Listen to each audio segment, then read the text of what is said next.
You made so many bad moves, ignored the words of the wise.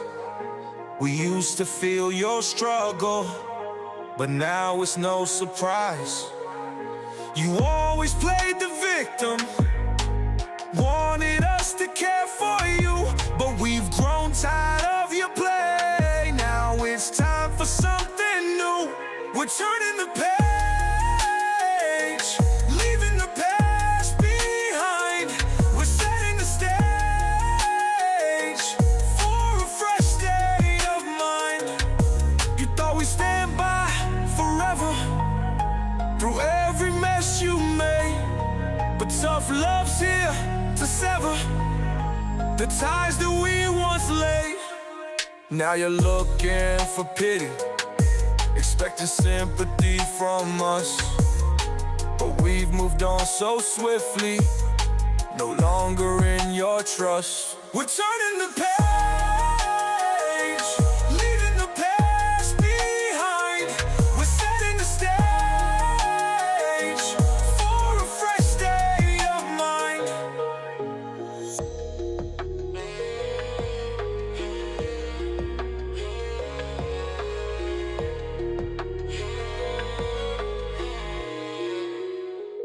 We're turning the page, leaving the past behind. We're setting the stage for a fresh state of mind.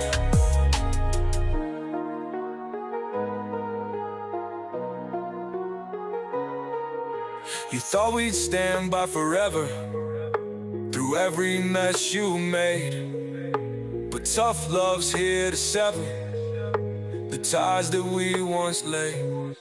Now you're looking for pity, expecting sympathy from us, but we've moved on so swiftly, no longer in your trust.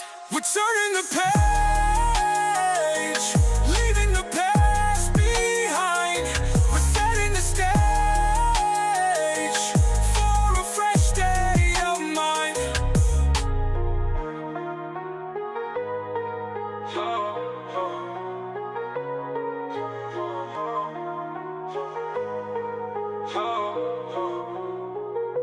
We're turning the page.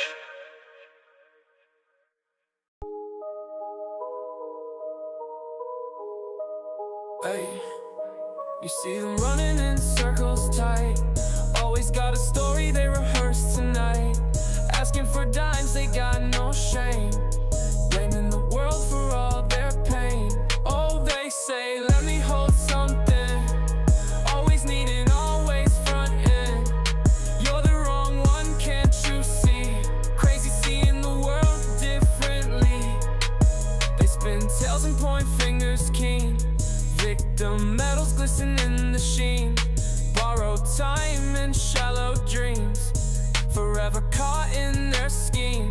Oh, they say, let me hold something, always needing, always frontin'.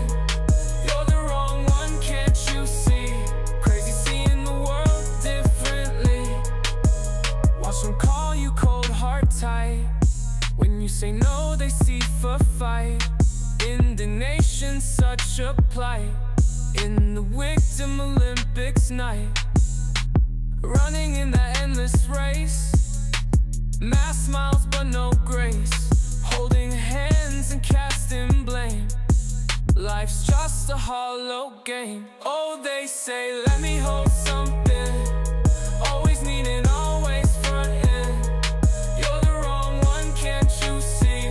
Crazy seeing the world differently. Oh, they say, let me hold something, always needing, always frontin'. You're the wrong one, can't you see? Crazy seeing the world differently.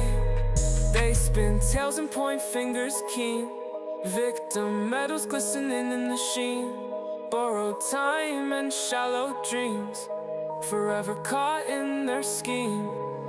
Watch them call you cold, heart tight. When you say no, they see for fight. Indignation, such a plight. in the victim Olympics night. Oh, they say, let me hold something. Always needing, always fronting. You're the wrong one, can't you see? Crazy seeing the world differently. Oh, they say, let me hold something. Always needing, always fronting. You're the wrong one, can't you see? Crazy seeing the world differently.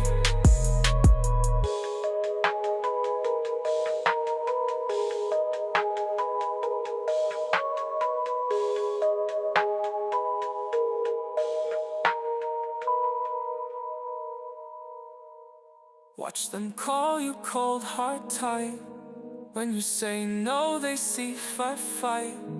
Indignation, such a plight. In the victim Olympics night.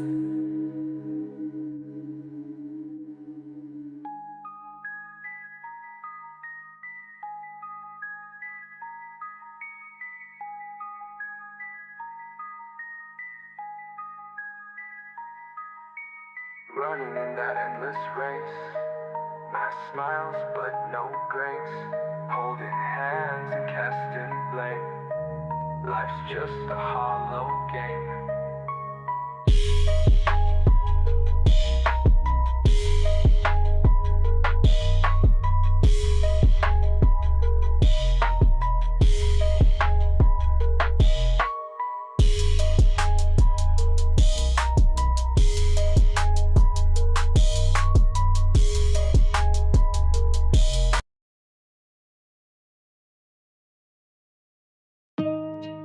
Tech Coach Ralph TV.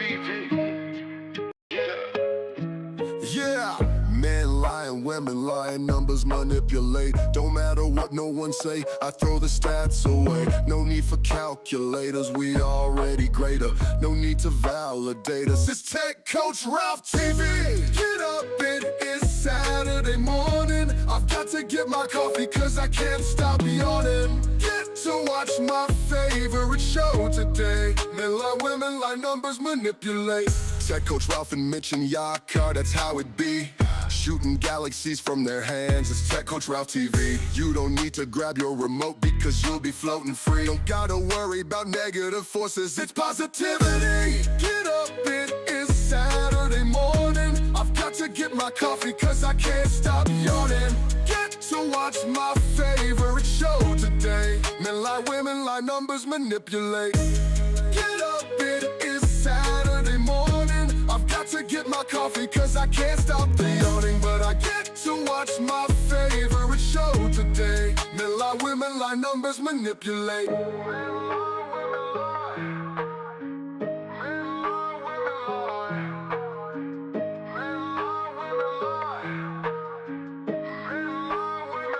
Numbers manipulate. Numbers manipulate.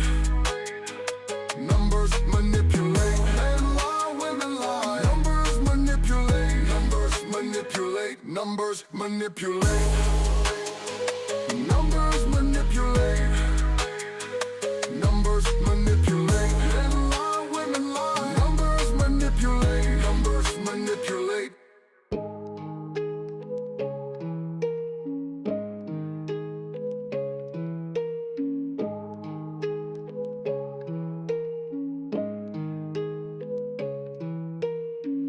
Tech Coach Ralph and Mitch and Yakar, that's how it be. Shooting galaxies from their hands, it's Tech Coach Ralph TV. You don't need to grab your remote because you'll be floating free. Don't gotta worry about negative forces, it's positivity. Tech Coach Ralph and Mitch and Yakar, that's how it be. Shooting galaxies from their hands, it's Tech Coach Ralph TV. You don't need to grab your remote because you'll be floating free. Don't gotta worry about negative forces, it's positivity. Get up, it is Saturday morning. I've got to get my coffee cause I can't stop yawning. Get to watch my favorite show today. Men lie, women lie, numbers manipulate. Yeah, number manipulate. Yeah, numbers manipulate. Yeah, numbers manipulate. Numbers manipulate.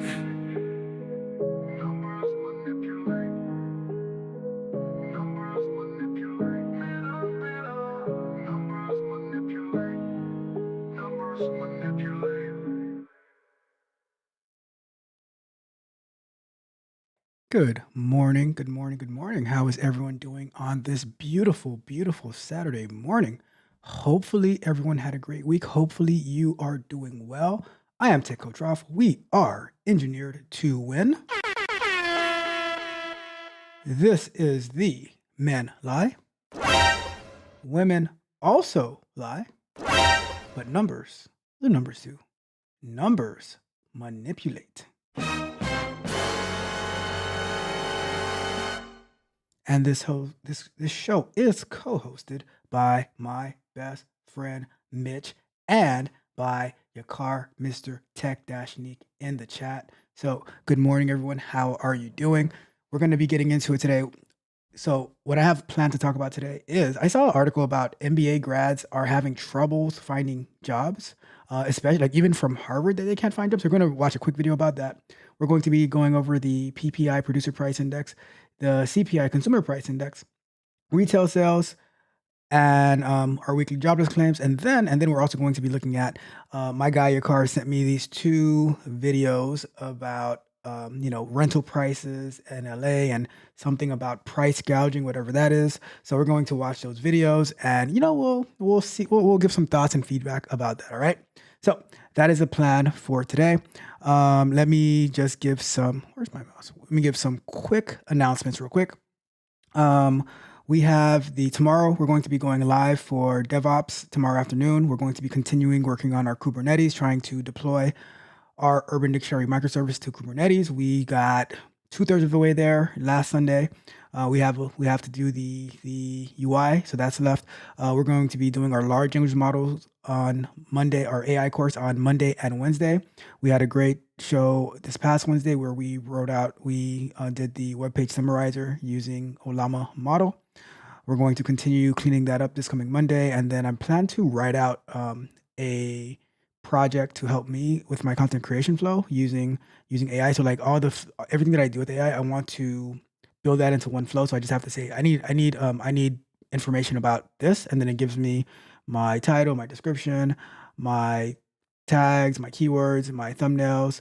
So that would be the first part of it, and then the next part of it is having it automatically put it where it needs to be. Right. So I want to start writing that out. Probably do that on Wednesday for part of the show, Wednesday morning. So as we learn this stuff, we also have to be creative in application of it. So that's why that's that. And then we have Thursdays. We're going to be doing ethical hacking. We did a great terminal overview this past Thursday. So we're going to probably be jumping into the first step of ethical hacking, the first stage, which is reconnaissance. So we're going to be learning about that. We're going to be using some different tools. I was going through the course yesterday while I was sitting in the sauna, and I learned a lot about different tools and how it works. So we're going to just do those things together this coming Thursday. Okay. So that is the plan for the class or for the week. So I'm hoping to see you there.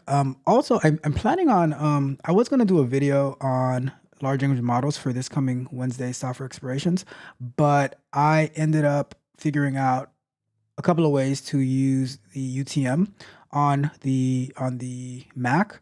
So I might just create a video about what I did there, because that might be able to help some people if they can't use VirtualBox, or if they can't use VMware, showing how I got UTM to work.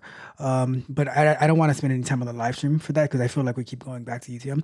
But I'll probably create a video. I'll probably do that for Wednesday, how I got UTM to work for Kali Linux, and probably for other VMs as well, or other ISOs as well. So that is what I'm thinking about. All right. So with that being said, let me see who's in the chat, and then we will get to our first segment. Like I said earlier, we got Yakar, aka Mr. Tech-Neek. Please say the dash is in the building. We got my guy Chris Parks in the building as well. How are you doing, Chris? How is your journey going? Let's get it. And we have my best friend in the whole wide world. Did we just become best friends? Yep. Mitch says it just gets to a point where he just has to show how much he appreciates me. And guess what, Mitch? Guess what, Mitch? Guess what? I appreciate you. I appreciate you too. And he says the sauna Are you bragging or complaining? I don't complain about anything, Mitch. So I guess I must be bragging.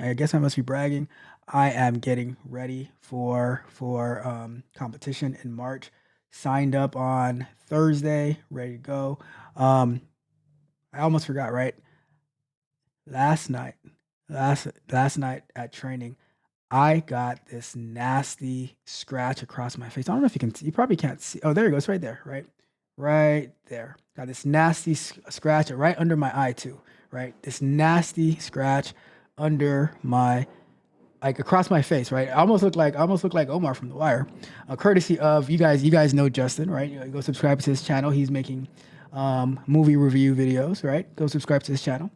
But yeah, I got this nasty scratch, and I was like, "Oh, okay, that's what we're doing now." I'm like, "Let's go!" And we were getting after it. We were getting after it. It was the time of my life. There's something different about when you're training for competition. The intensity level just skyrockets up, and you're just like trying to kill everybody. So I'm with it. I am with it. I got that scratch, and I was just motivated. I'm like, "Oh, this is what I was looking for. This is what I've been waiting for." I got this nice little scratch across my face. I'm like, we are about to run it up. We are about to go out there and get it. So, anyways, I told Justin I had to shout him out because of the beautiful scratch he gave me across my face. So let's change. All right, cool.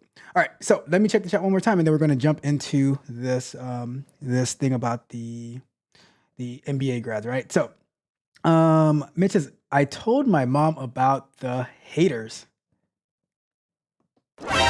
What did your mom say? Does she think I'm a hater, or tell me the truth? Your mom likes me, right? Your mom likes me, right, Mitch? She's like, you know what? A lot of your friends growing up, I was not too fond of them, but that TCR guy, he's good for you. He's a good friend. You stick with him. Is that what she said, or was she like, he's trash? Like, what did she say, right? Says you make the shoe unfun. And MB is in the building. What's up, MB? How are you doing? Hopefully you're doing well. And Mitch says, man, shut up. And MB's about to reinstall Kali Linux with UTM. Awesome. That's all right. I'll give you a preview. I'll let you know now what I did, MB. If you go to the UTM site, there is one of the options is to download a pre-ready Kali Linux UTM thing where you just download it and then it's going to open up automatically. It already has a password for you to use. So I did that first, and then I found another way to do it. So in the video, I'm going to share both of those. But if you're having trouble after you download Kali Linux ISO, try it with like going straight to the UTM site and say open in UTM, the one for Kali Linux, and that would at least get you into Kali Linux for UTM. But I found another way to do it as well, so I'll share that. And Chris Park says, and I took that personally. Oh my God, it was great. It was like, because like he scratched me and he was like, and I was like, oh yeah, let's do it. I was like, I've been waiting for a good scratch or something like that, a good punch.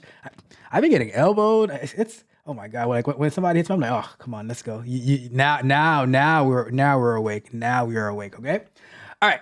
Let's get into our first point of today. So I want to talk about first this MBA thing, right? So let's go over to here. Oh, I didn't even set a timer. You know what? Should I set a timer? I'm not gonna set a timer. We're just gonna wing it today, right? So let's go over to this over here, right? So this one is talking about 23% of MBAs unemployed. They are unemployed. Wow. All right. So let's give that a watch real quick and see what they're talking about, and then we will give some commentary, and then we'll move on to our economic indicators for this week. All right. But I found this pretty interesting about you go to college, right? You get your bachelor's degree, and then you say, you know what? It's not enough. It is not enough. I want my master's. Is MBA a master? Okay, let me see. What does MBA exactly stand for now? Let me see. MBA stand for?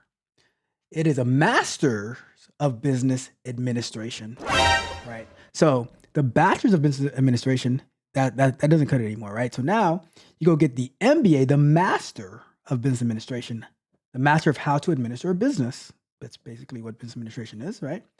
But now 23% of them are also unemployed, right? So let's see what that is all about. Let's watch that together.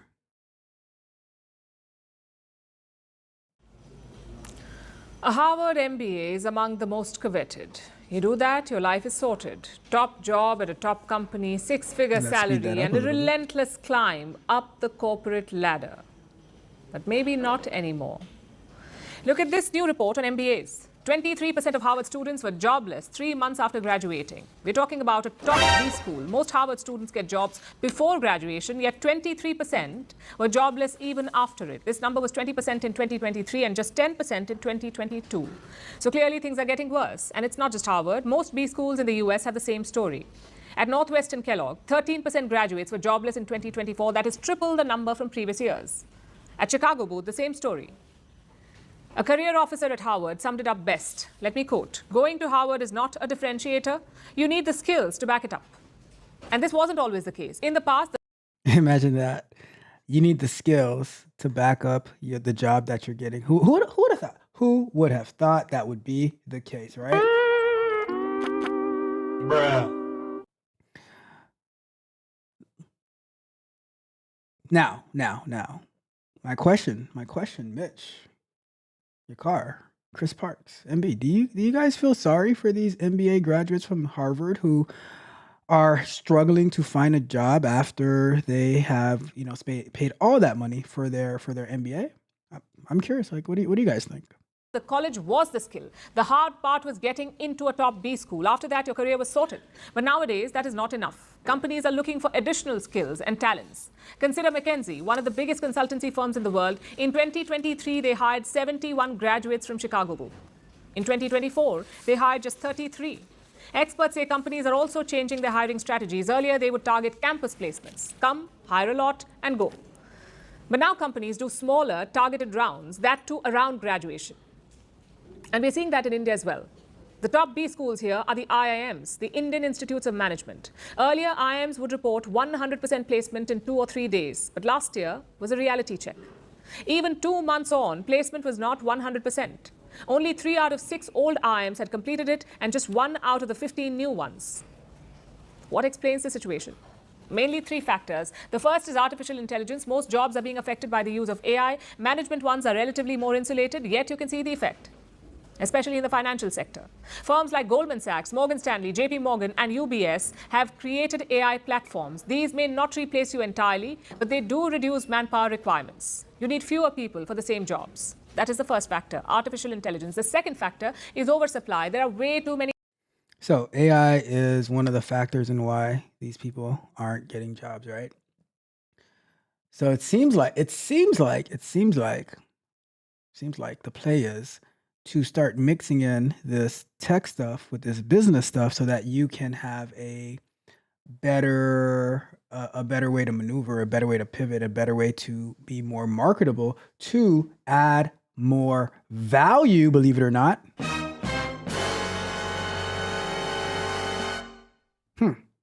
Let's see what the second thing is she has to say. MBAs in the market. India alone produces nearly 300,000 every year. Since 2010, India has set up 13 new IIMs. It's a simple rule of demand and supply. More supply equals less price. Which brings us to the final factor, the demand for specialization.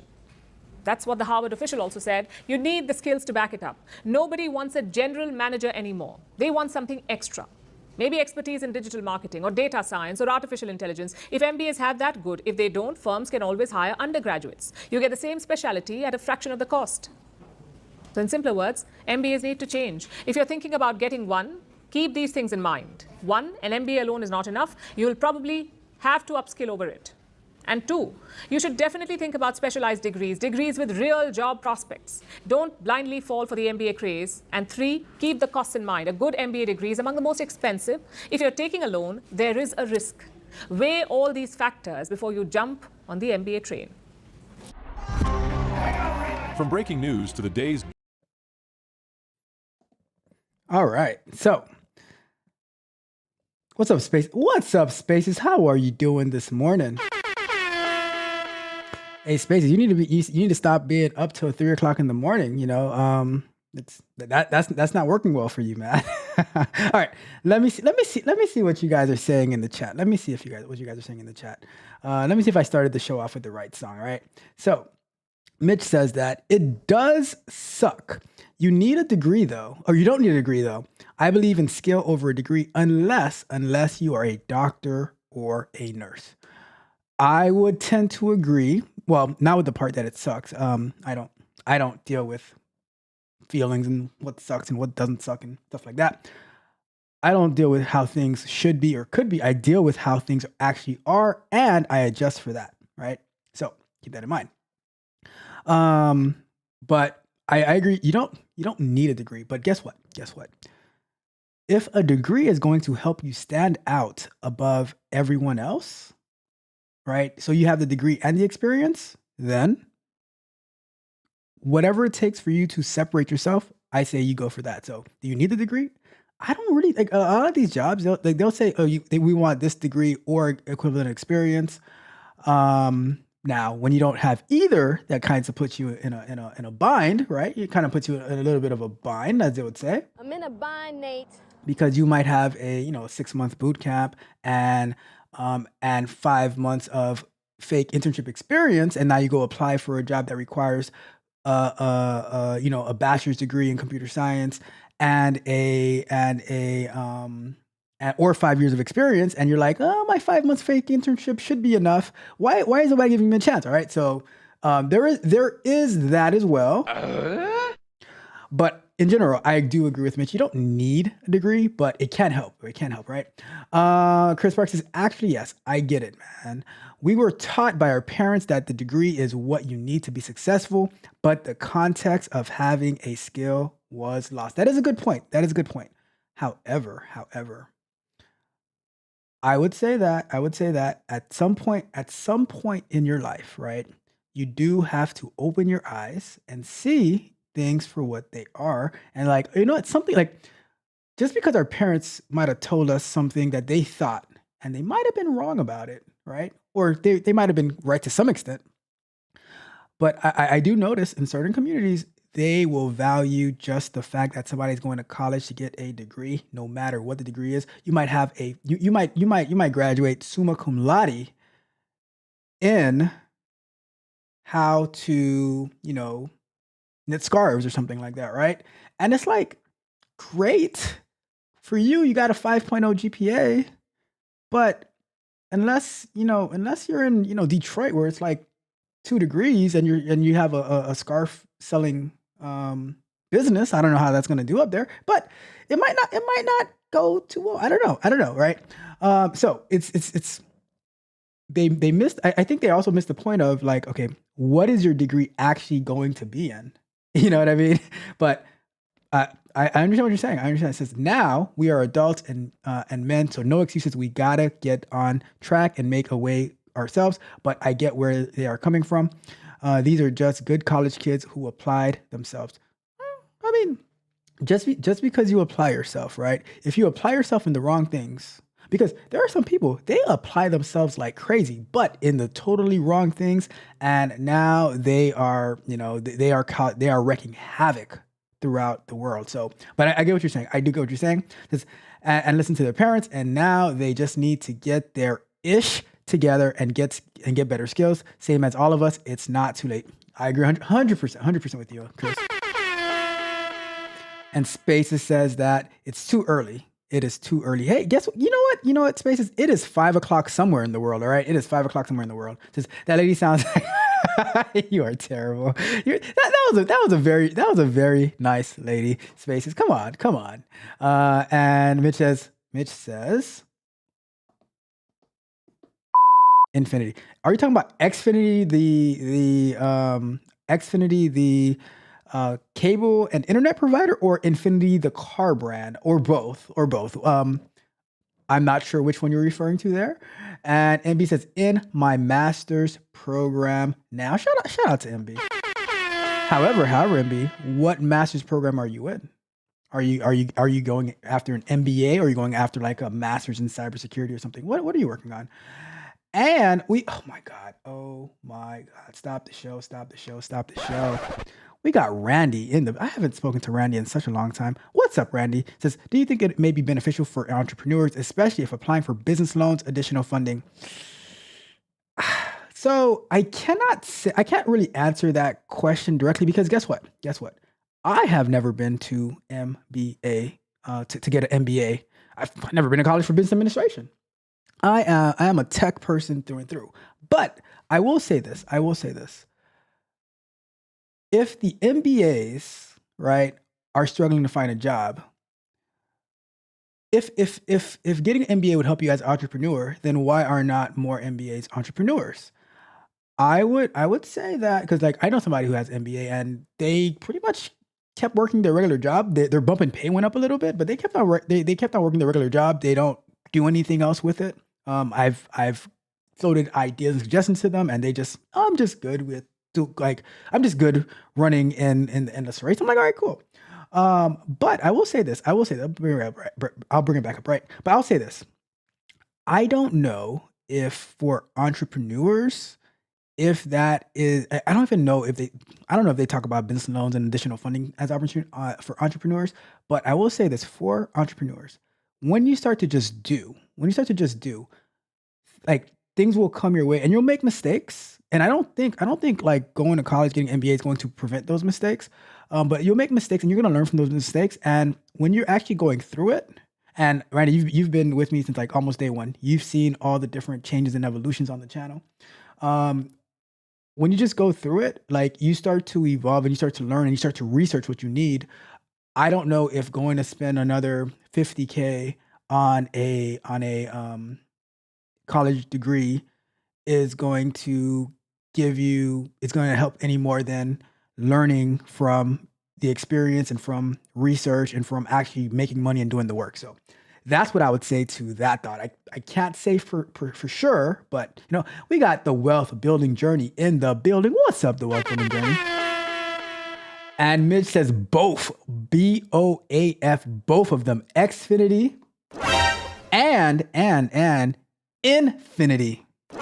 Mitch says, I am not driving an Infinity to go to Xfinity to get a new cable box and router and modem and stuff like that. I am not doing it. I will drive my Lambo to AT&T or something like that. All right, I got you, Mitch. Let me see. See, now that is a smart MB right there. It says not an MBA. I'm getting a master's in cybersecurity. And we will cheer you on every step of the way.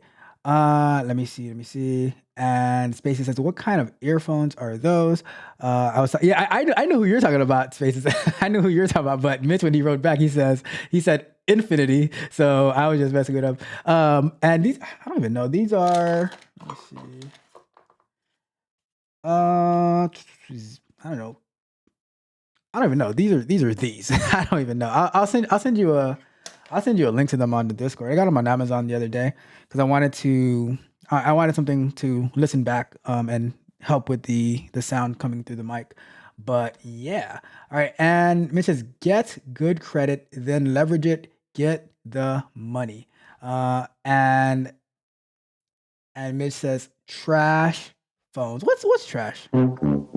Oh, your phone. I got you. All right. Enough of that. All right. So let's jump into our very first.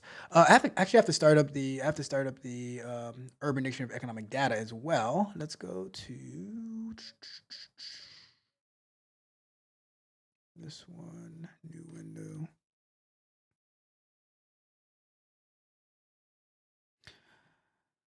All right. There we go. All right. So, like I said, we have for today our PPI, Producer Price Index, our CPI, Consumer Price Index, retail sales, jobless claims, and then we'll wrap it up with the rental prices that your car sent me, about people crying and complaining about, rent prices going up in California and price gouge. It's the same complaint that I always hear, and I always say, whenever I hear complaints in general, I'm like, so, but we'll tackle that at the end. But first, let's jump into our producer price index.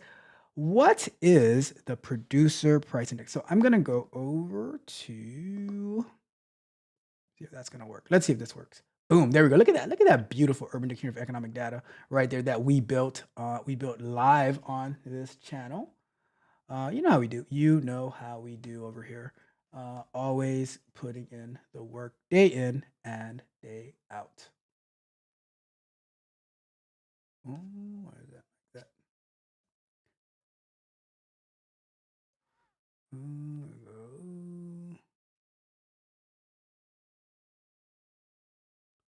Just clean this up a little bit.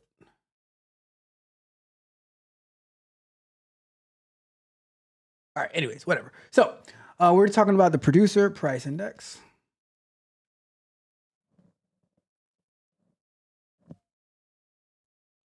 And click on that one right there. And so what is the producer price index? And we are reviewing so the producer price index is brought to us by the Bureau of Labor Statistics by the government agency that our only Chris Parks works for. Shout out to my guy Chris Parks, right? He's like, oh yeah, I work for the BLS. I'm like, oh, you really? All right, Chris, did you let them know? Did you put in my request? So they could fix their site, right? Because I had to go through hell and back in order to update my code in order to add this little www because of, how they were working, right? But let's get into it. So what is a producer? And give me an example of your job role, or any type of job role, and I will put it, and we'll get a custom example of how the producer price index might relate to them, and we'll go from there, okay? So what is a producer price index? It's similar to the consumer price index, but we haven't spoken about the consumer price index. But instead of tracking prices of things people buy, it tracks the prices that businesses pay to make those things. How does it work? So why is this thing like that? Hold on. Weird. I don't like that. I don't like that. All right, so it says, let me see. So here's how it works. Production costs. Imagine a factory is making sneakers. They need materials like rubber, fabric, and labor. The PPI tracks the price of these materials and services. Price check. Just like the CPI, the government checks the prices of these materials and services. Compare prices. They compare prices with prices from the past to see if costs of businesses are going up or down. If the PPI goes up, it means costs for businesses to produce goods and services are rising. If it goes down, it means those costs are decreasing. So why does this even matter, right? So when the production cost goes up, businesses might raise their prices to cover these costs, which can eventually lead to higher prices for consumers. So if PPI can be an early indicator of inflation, showing how the prices of raw material and production might affect the prices we pay in stores later on. All right. So let's do an example, right? So I'm going to do an example of, let's say, YouTube content creator. How about that? Oh, look at that little loading indicator down there.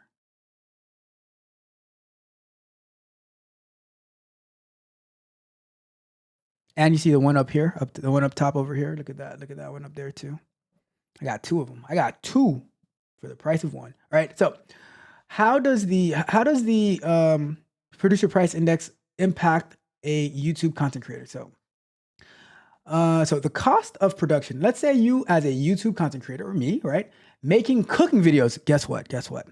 I am in contact with one of the people that I train with. They are a master chef. And I'm like, you know what? why don't we make a YouTube channel about that? So I'm going to be talking to him to let him know what he needs to get that started. But so that's interesting that we get to cooking videos, right? If the PPI, if the producer price index rises, it means that prices of the ingredients you use, like flour, sugar, and other materials like cooking utensils or equipment, are increasing. This can lead to higher production costs for your videos.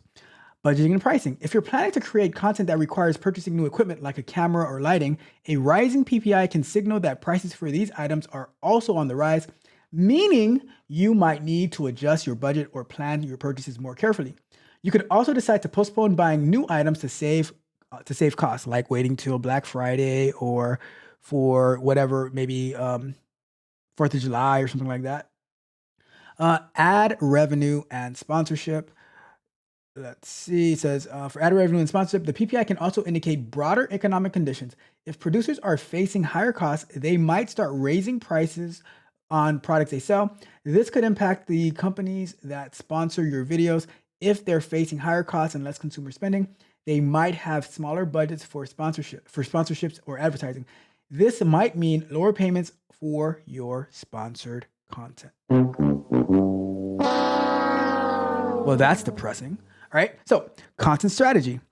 It says, if you notice that costs are rising, you might decide to adapt your content strategy accordingly. For instance, creating more budget-friendly content to help your audience cope with rising costs, which could resonate well with viewers during tough economic times, right? So if we put it all together, if the PPI increases, you might feel a pinch in your wallet for ingredients or equipment, see less revenue from sponsorships due to business tightening their budget, and perhaps decide to change your content to better align with what your audience can afford. That is a great point. And I'll throw in this last detail, right? My training partner, who is a master chef, right? The way that I get him riled up when he's about to go fight with somebody. See, when I'm about to fight with him, I say that he makes the best filet mignon in the world. But when other people are about to fight with him, I say, you know what? They told me just before that your tiramisu sucks. That they would rather eat Taco Bell than to have your homemade prepared tacos. And then you see the red in his eyes and he's about to cry. I'm like, take it out on them. Take it out on them. All right. Let's see. All right. So let's get into the actual report. So I have a, let's watch a quick video about the PPI, and then we will get into going through the article for the BLS, right? So let's take a look at that.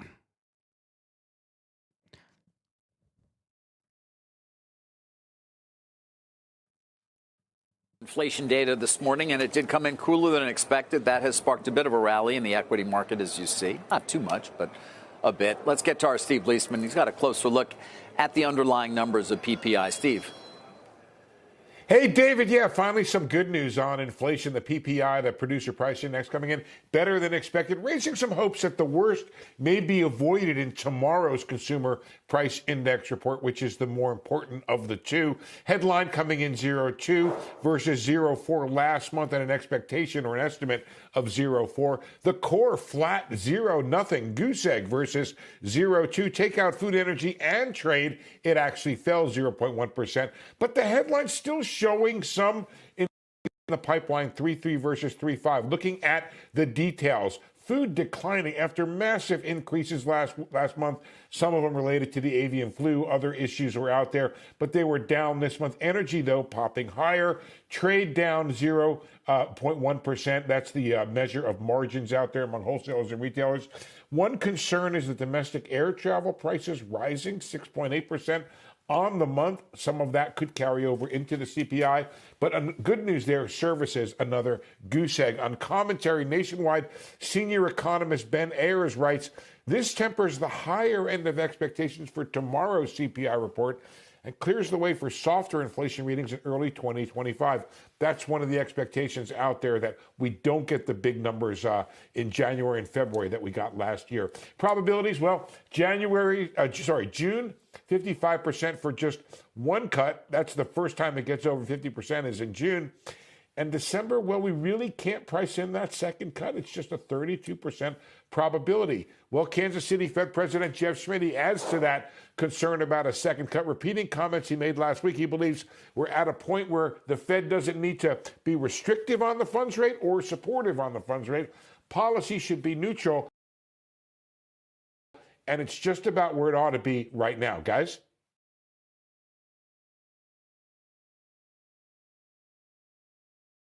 All right, so let's get over to the actual report so we can take a look at it for ourselves real quick.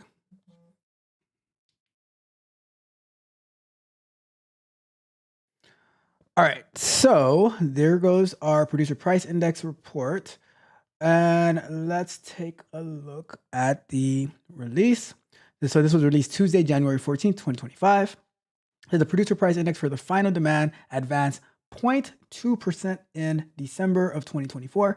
Seasonally adjusted, the U.S. Bureau of Labor Statistics reported today final demand prices rose 0.4% in November and 0.2% in October. On an unadjusted basis, the index for final demand increased 3.3% in 2024 after moving up 1.1% in 2023.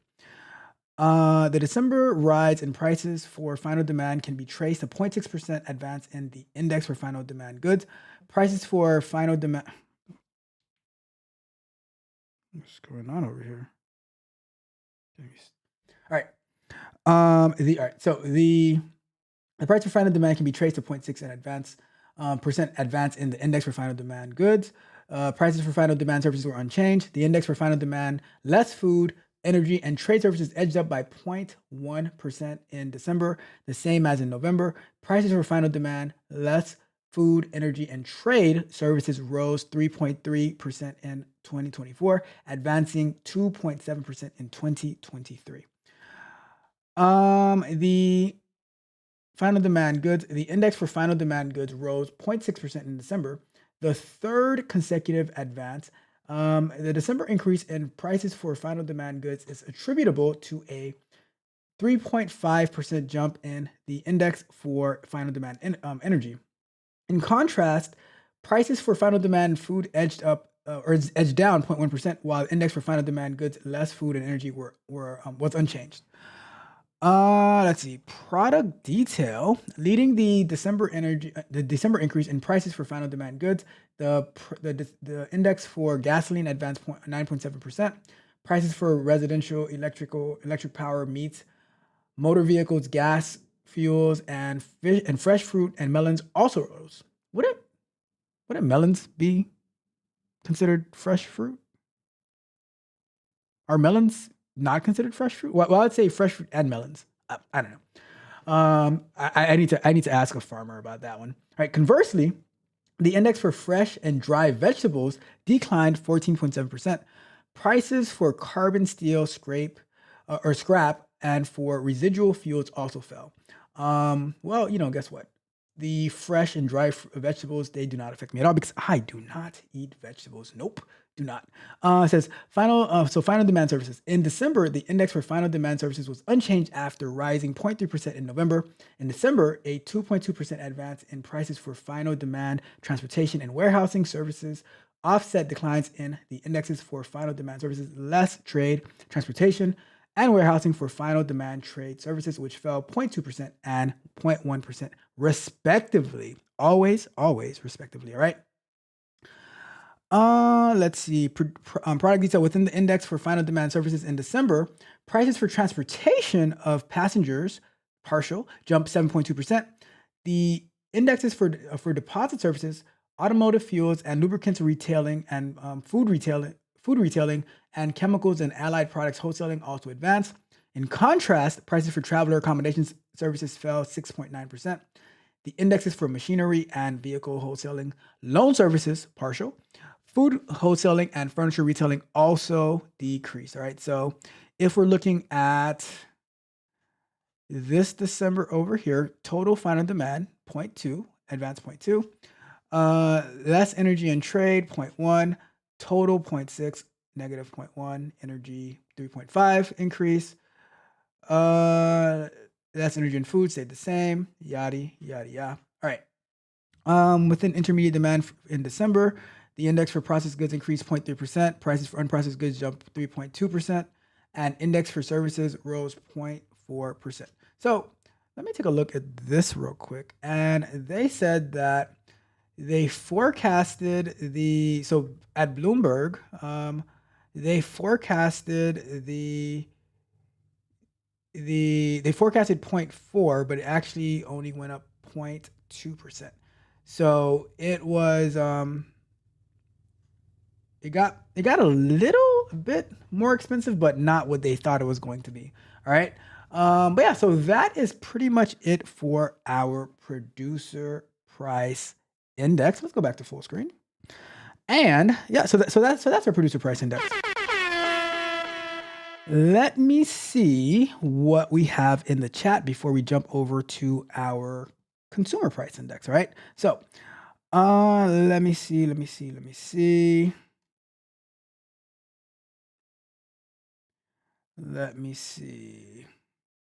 Says they have cords. Never mind. I'm too bougie for the cords. Bluetooth all day, all night. Yeah, these have cords, but I have like so many different headphones here. It's crazy. It is crazy how many headphones that I have. But I wanted something light and something to monitor. But I don't know. I might send them back. I don't know. They're pretty cool though. They're pretty cool. All right. So let me see. And your card says, I challenge anyone who calls themselves a master chef who doesn't run their own restaurant. Look. I called him a master chef. He didn't call himself a master chef. I call him a master chef, right? Says, I was trained by 2 master chefs in West LA. One of them had 2 Michelin stars. Why not 3? Why not 3 Michelin stars? How many? What's the max amount of Michelin stars you can get? Is it 5? Let me see. Now I gotta check. What is the max amount of Michelin stars? You can have 3. The maximum number of Michelin stars you can receive is 3. Interesting. A 1 star is a restaurant that is very good in this category. 2 star is a restaurant with excellent cooking that is worth a detour, and 3 stars, a restaurant with exceptional cuisine that is worth a special journey. Well, shout out to the 2 stars. It says, they said I was better than most chefs who went to school. Wow, well, congratulations. That's awesome, Yakar. And he also said, I taught one of them how to properly cook grits and fry Southern style and fried chicken Southern style. All right, cool. Well, you're teaching people how to get diabetes. I like it. If you like it, I love it. I'm just kidding. Diabetes is not a good thing. And the Wealth Builder had said the PPI was down, but CPI was up. I don't know what to tell you. I don't know what to tell you, Wealth Builder.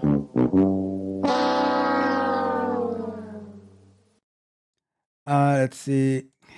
It says almost committed a sin. I got it. I saw it.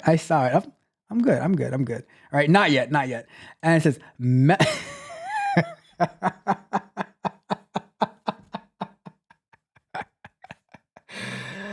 oh, Magnetar.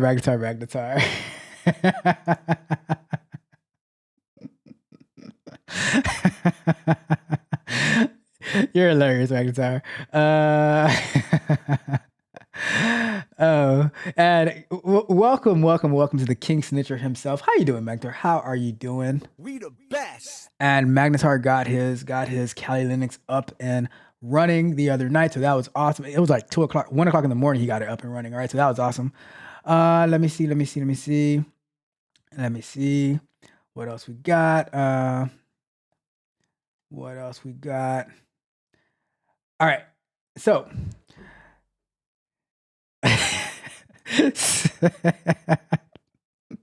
so it might remove on the YouTube vid, but on my screen, it's still in my software. It still shows. It shows all the comments, right? It shows all the comments. I see everything, right? But you're good though. All right, let's jump over to our consumer price index. The Wealth Builder already gave us a heads up on that. It says, "What a coincidence! I just left a Cision convention." That's awesome. All right, let's jump over to the consumer price index.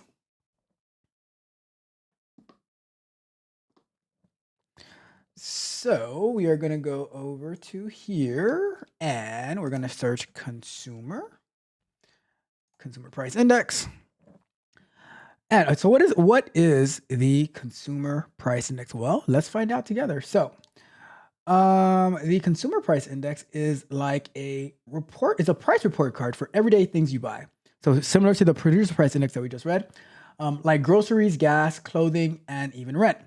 Imagine you make a shopping list of all the stuff you need. The CPI, Consumer Price Index, keeps track of how much that list costs over time.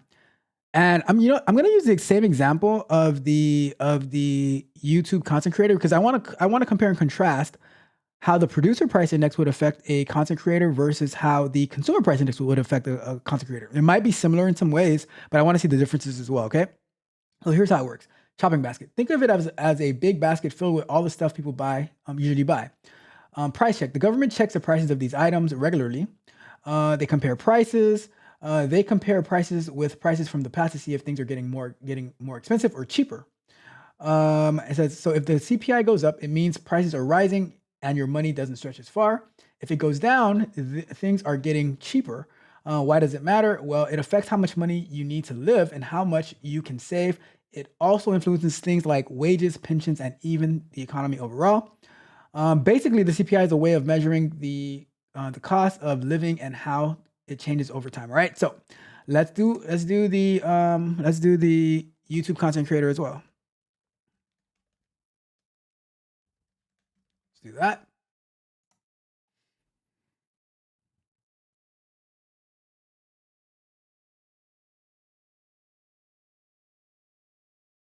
So how does this impact the YouTube content creator? So let's see. So ad revenue changes. So we read about that in the PPI. Let's see how it plays into the CPI, right? Many YouTube creators earn money through ads. The amount earned is often influenced by economic environment. If the CPI indicates rising inflation, advertisers may adjust their budgets. For instance, they might spend less if they anticipate consumers will have less disposable income. Right? This could mean lower ad rates, which means a creator could earn less from ads even if their views stay the same. So imagine that. Imagine you're hitting the same exact views, but you're getting less money because the CPM, the cost, or is it CPM? Whatever it is, CPC cost per something like that, right? Cost per 1,000. I don't know, whatever the acronym is, right? But imagine that is less now because of advertising. Price has gone down, so you could have been going from making $5,000 on ad revenue to like $2,000 a month on ad revenue based on how many views and stuff like that, right? The cost of equipment. If the CPI is rising, the cost to purchase new equipment like cameras, microphones, or lighting might also rise. If a YouTube creator plans to invest in new gear, they might have to budget money because the prices may be higher than before. So this is the same thing, the same way that the PPI would affect them, right? Content creation costs. They might need to spend more on production costs, such as hiring videographers, renting locations, or special effects. If everything is costing more due to inflation, the total expense of making videos increases. Oh, that's a good point. That is a good point. Viewer spending power. If inflation is high and the CPI is increasing, viewers may have less money to spend on non-essential items, including subscriptions to channels or merchandise. So they might not be able to stay subscribed to your Patreon, to your OnlyFans, to your to your YouTube channel membership, whatever. They might not be able to super chat as much. Who knows? Like, there's so many different things that they might like. If the budget gets tight, is it do I go get me a hot dog, or do I send a $2 to $3 super chat, right? So it's shaky, right? It's shaky, right? So this could affect a creator's income if they rely on viewer purchases. So you got to take that into account, right? Adjusting strategy. Creators may. How much does a hot dog cost nowadays, anyways? How much does the hot dog cost? I'm curious. I haven't purchased one in a while, so I'm not sure. All right, so I'll have to Google that, right? Creators may need to change their content strategy based on economic conditions. For example, during high inflation times, we read that already. Oh no, we did it. So during high inflation times, more viewers may gravitate towards budget-friendly tips, DIY products, or cost-cutting advice. A creator noticing this trend might pivot their content to attract more viewers. So it's very similarly related to the producer price index, but just from a different perspective. So it says, in summary, the consumer price index can have a significant impact on a YouTube content creator's finances, from an ad revenue to production costs, and even the type of content that resonates with the viewers during different economic climates. Understanding CPI can help creators better navigate their business strategies in a changing economy. So pretty much the PPI and the CPI, they go hand in hand. They can affect people the same way, content creators the same way. All right. So now let's watch a quick video on the PPI, and then we will go from there. So CPI, on the CPI, right? Let's watch that. But when it comes to inflation, not entirely clear cut for investors as to what it means for the Fed. Steve Leisman here with more. Steve, does this change anything? Not immediately. And Sarah, I like the way you led into that, saying it's not entirely clear cut for investors. And so it's also not going to be clear cut for the Fed either. Even though the numbers, as you reported, better than expected, it's not a green light for the Fed to cut rates, at least not anytime soon. Let's go through the numbers. 0.4 is what we got, a tick worse than the prior month on the headline number. But that core, which is what everybody's watching, that came in both better than the prior month and better than expectations. The year over year still ticking up 2.9. That's not good enough for the Fed, though the core came down to 3.2. Still not good enough for the Fed. Where was the improvement? Well, housing seems to be helping, finally, at least not getting worse. That's the older equivalent, ran up 0.3. Airline fares, though, big number that's expected to be temporary. Core services ex rent, 0.2%. I booked some tickets the other day, and the price that I paid in September for the same tickets, they were like almost doubled. So I was like, dang, what is going on? So I did see the airline fares are currently a little bit higher. Sorry, the T fell off in our programming there. Goods well behaved, especially even despite the fact that new cars were up. Clothing was well behaved as well. Moving on and taking a look here at the early read from forecasters, they plug their numbers, the PPI and the CPI, and they come up with the PCE rate, the Fed's preferred indicator. That comes at the end of the month. It's also expected to be well behaved. Core rate of around 0.13 to 0.18. That's going to give you a 2.8 year over year, or roughly unchanged from November, but mark a solid improvement if you look at those 3 and 6 month gauges, if that's the way it comes. So Nationwide Chief Economist Kathy Bastiancic sees comments.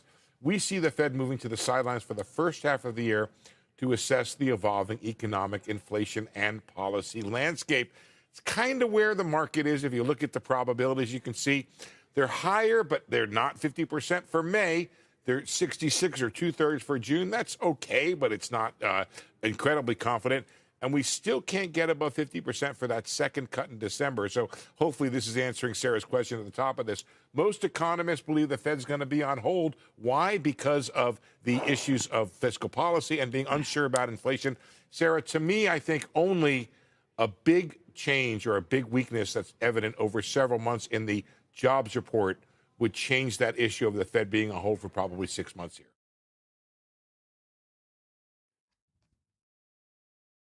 All right, so let's jump into this to see what the numbers are saying. The wealth building journey.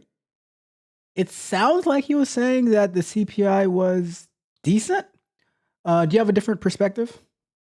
You were saying, because of your comment earlier, and we're going to jump into it ourselves, right? But I'm just curious what your perspective was on all of that. So let's take a look at the CPI. So CPI for all items rises 0.4 in December. Let me see, what did it say about what was the headline for so PPI for final demand rises 0.2 in December, and for CPI it rises 0.4. So the CPI went up higher than the PPI. But you got to remember, from from my assessment, which the Wealth Building Journey has a much better assessment than I do on this stuff, because he studies this stuff every single day in and day out, right? But my thought was always that the CPI follows the PPI. So if 3 months ago, the the PPI is rising, you might not feel the CPI rise until like that 3 months later, you know.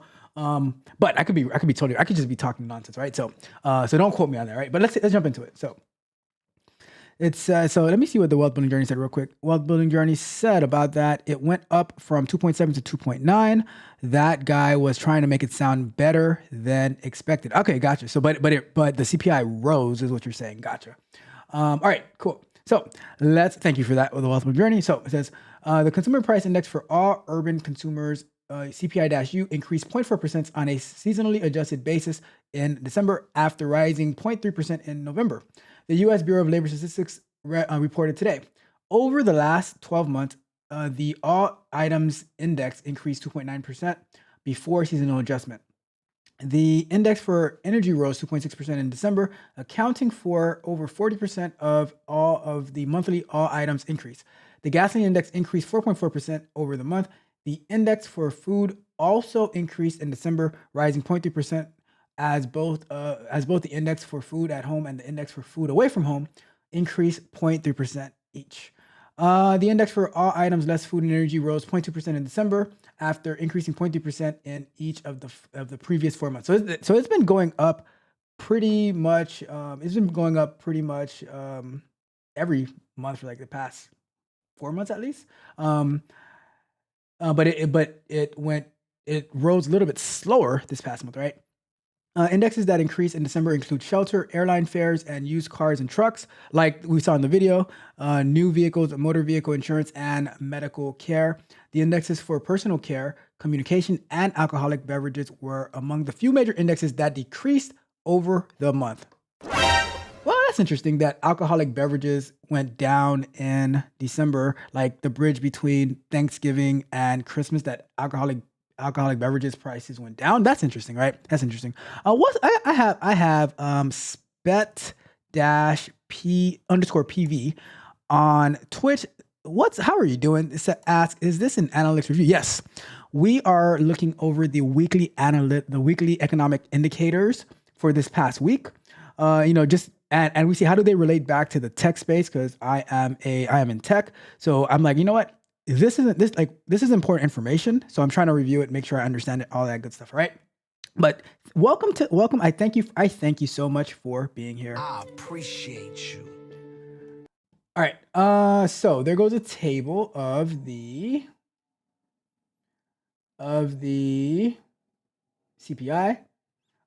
So in June of 2024, it went down by -1.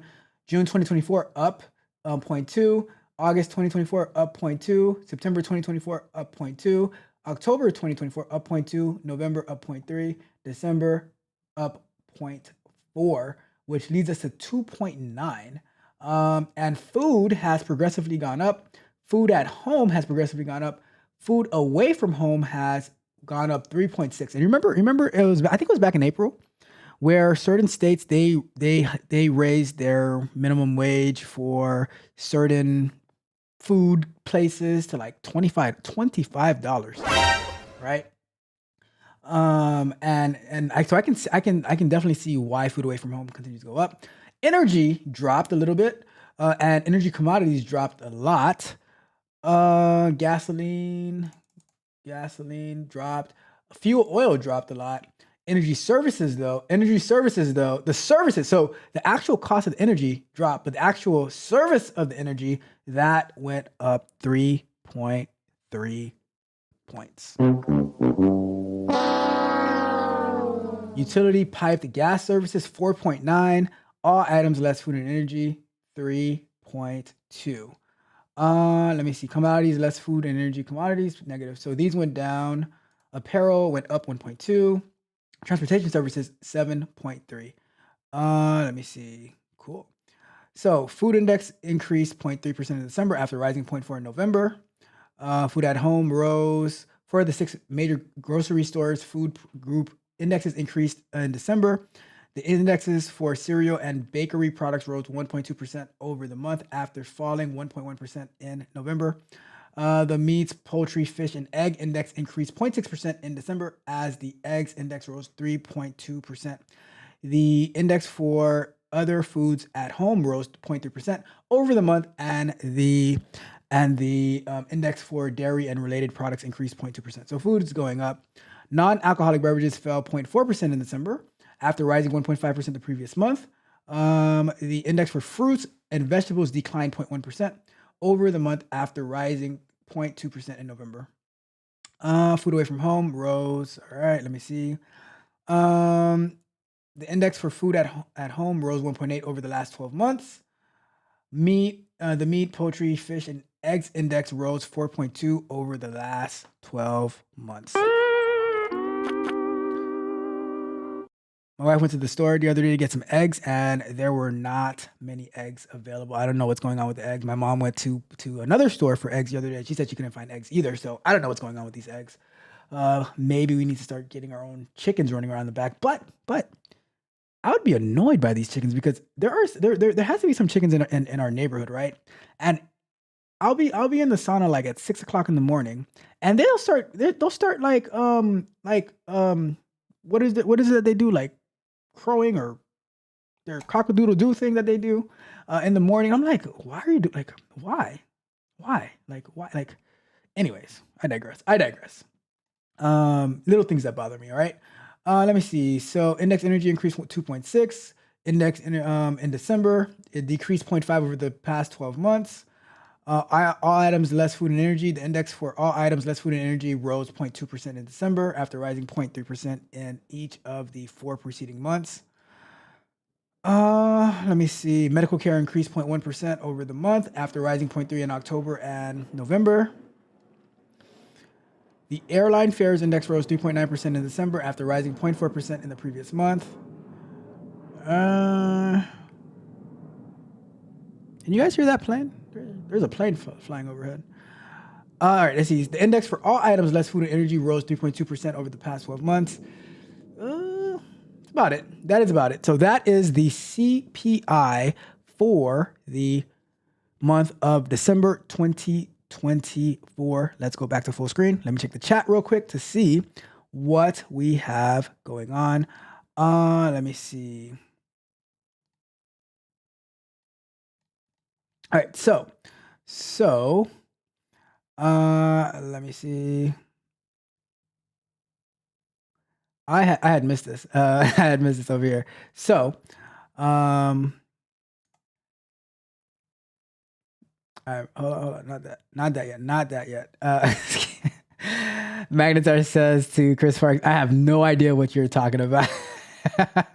And the World Building says, I no longer think that Jerome Powell and the Feds are idiots. Whoa, that's strong language. That's strong language. I seriously believe they are intentionally causing pain and suffering. Wow. Wowzers, the Wealth Building Journey. You know, don't make the Wealth Building Journey mad, because he'll come for your throat. He will come for your throat.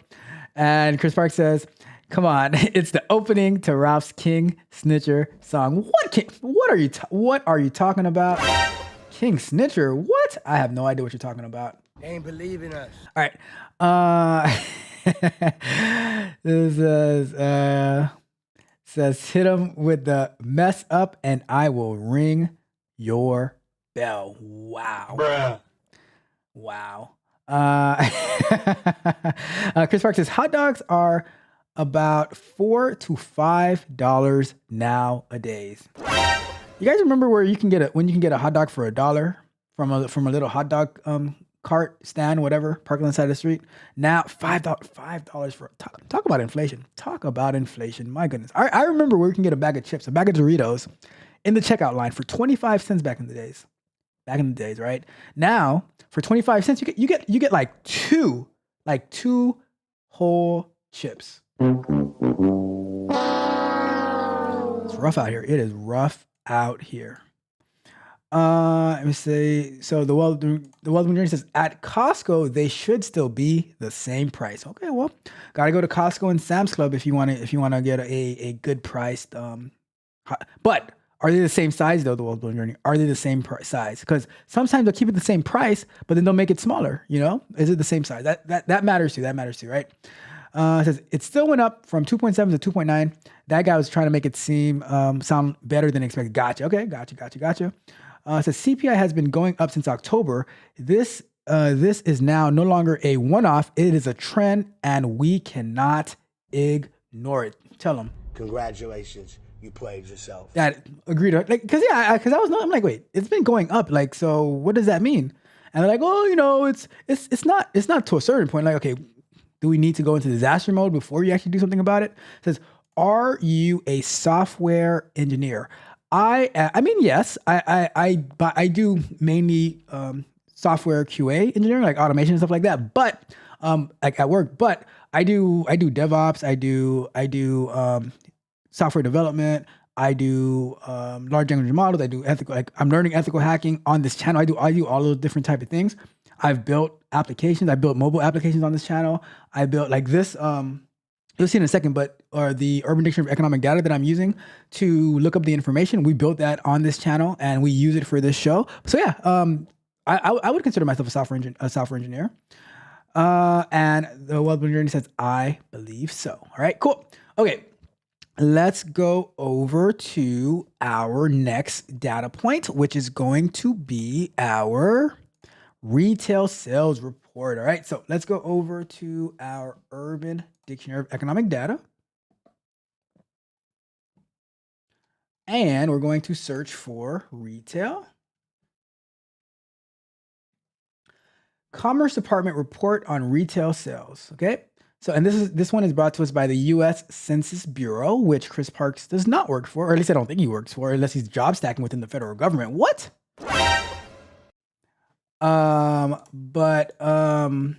Yeah. So U.S. Census Bureau.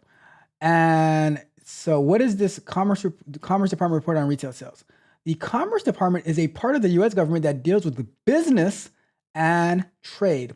They put out a report that tells us how much stuff people are buying in stores and online. This stuff is called retail goods. Why is this important? So, economic health check. Imagine the economy as a big machine. This report helps us see if the machine is running smoothly or if it is on the struggle bus and if it's on its last lifeline. Bruh. When people buy more things, stores and companies need more workers to make and sell those things. So a good report can mean more jobs. It helps with business decisions. So companies look at this report to decide what to make more of and what to sell. If they see that people are buying a lot of one thing, they might make more of it. Investments. Investors use this information to decide where to put their money. If retail sales are up, they might invest more in companies that sells goods, right? So why should you care? Even if you're not a business owner or an investor, this report can still help you. Yes, it can help you, right? It can help you. Here's how. Prices, if people are buying a lot of a certain item, then the prices of those items might go up because they are in demand. What? Wait, what? No, wait, stop. You mean to tell me that if prices go up on a certain item, it is not because that they are price gouging? Get the hell out of here. It has to be. It has to stomp your feet, jump up and down. It has to be because of price gouging. However, on the other hand, it says if people are buying a lot of a certain item, right? The prices of those items might go up because they are in demand. Who would have thought that's how supply and demand works? I didn't know that. I'm just learning this for the first time, right? So, job market. If the report shows that sales are strong, it can mean more job opportunities for you and for others. Economic stability. A good report means the economy is stable, which can make it easier for families to plan for the future, buy homes, and save money. So in short, the Commerce Department's report on retail goods looks like a health check for the economy, showing us how much people are buying and helping us understand if things are doing well or if there are problems that need fixing. All right. So for my customized example, I'm gonna say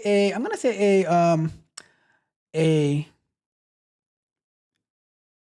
local hot dog stand vendor. Maybe a hot dog stand vendor in the park, in a big park. Let's see how that one goes.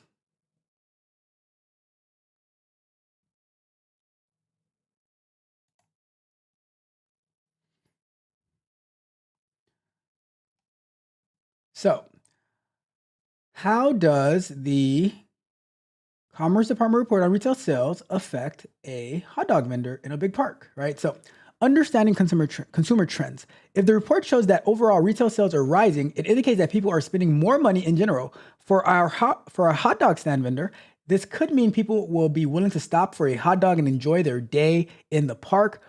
If the report shows a decline in spending, it might suggest that fewer people are likely to spend on treats like hot dogs, prompting the vendors to be more cautious with inventory. Planning for a busy city season. The report often highlights specific times when consumer spending peaks, like summer or around holidays. If the report indicates that food sales tend to rise during certain months, the hot dog vendor could prepare for these busy periods, stock up on more ingredients, and even consider hiring extra help to serve more customers. Price point decisions. If the report shows that prices are rising in the food industry, the vendor might want to adjust their prices accordingly, like $4 to $5 for a hot dog. They need to, you know what? Talking about that, right? I was comparing the price of like Haitian restaurants from down here in South Florida and to other states where it might not be as popular. For the same plate of griot, fried pork, down here in South Florida, could cost you about $14 with the fried pork, the plantains, the pickles and stuff like that. In another state up north, it's like $11 more. I was like, what in the world? What in the world? Why am I on this screen? I'm like, what in the world is going on over here? I meant to be on this screen over here. I'm like, what in the world is going on over there? That is, I was like, this is shockingly expensive for just a plate of Haitian food. I'm like, man, we might be underwater soon in Florida, right? But I will have to learn to swim like Kevin Costner in Waterworld, because I do not like it's. I have a hard time seeing me leaving South Florida. The price of the brick is going up down here, but you know what? Might have to just make a little bit more money because other places everywhere has their own problems, right? Anyways, I digress. Okay, so price point decisions, assessing competition. Conversely, if this report suggests that consumers are becoming more price sensitive, the vendor might offer discounts or bundle deals to attract more customers. Assessing competition. The report may provide information about popular food items or trends. If there's a surge in interest in healthier food options, the hot dog vendor might decide to add vegetarian. What's vegetarian? Whoa, hot dog food vendor. What are you doing here? What are you doing here, right? They might decide to add vegetarian or healthier choices to their menu to attract more customers. Ooh, okay. So we're gonna have those Beyond Dogs. Are we doing Beyond Dogs? Are we doing Beyond Dogs? Congratulations, you played yourself. Say it ain't so, hot dog vendor. Say it ain't so. No Beyond Dogs over here. You know, I've heard the ingredients that go into that. No thank you. No thank you. No, as my dear favorite runner up of all time would say, do not come. I'm just saying. Just being honest. I'm just being honest, right? It says keeping an eye on what others are doing in the food sector, as indicated in the report, can help vendors stay relevant, right? I mean, sometimes you got to send on business, you know, like vegetarian options. I don't know. If retail sales data indicates that people are spending more in parks and leisure areas, like the big park where the hot dog stand is located, it might prompt the vendor to invest in marketing their stand more actively, perhaps through signage or promotion, to catch the attention of those spending money nearby. So, and by signage and promotion, it doesn't mean get a piece of cardboard and put an arrow like with a Sharpie and says hot dogs this way for $10. No, you need to actually get a professional sign if you're a hot dog vendor. Okay. So, in summary, the Commerce Department's report on retail sales offers valuable insight into consumer spending, behavior, and trends. For a local hot dog stand vendor, this information can be critical for making informed decisions about inventory, pricing, and staffing. menu offerings, ultimately impacting their business success. All right, so shout out to that. Let me see if I have a video on the retail. I do have a video on retail, so let's take a quick look at that. U.S. retail sales increased in December, pointing to strong consumer demand and further reinforcing the Federal Reserve's cautious approach to cutting interest rates this year. A report from the Commerce Department on Thursday showed retail sales rose 0.4% last month. While that was slightly lower than economists had expected, core sales, which exclude automobiles, gasoline, building materials, and food services, surged 0.7%, nearly double November's gain. Core sales correspond most closely with the consumer spending component of gross domestic product. After the report, economists upgraded their GDP estimates for the fourth quarter to 2.9%. The report also reaffirmed expectations that the Fed would move slowly to lower interest rates. The central bank has forecast just 2 rate cuts this year. Several retailers reported significant sales boosts in the holiday quarter. Target on Thursday said sales on Black Friday and Cyber Monday hit new records and raised its comparable sales forecast for the quarter. Earlier this week, Lululemon, Abercrombie & Fitch, and American Eagle also raised their holiday quarter sales expectations. Macy's, however, predicted its fourth quarter sales would fall below forecasts. Amazon was among those offering steep discounts, helping to boost online spending by nearly 9%.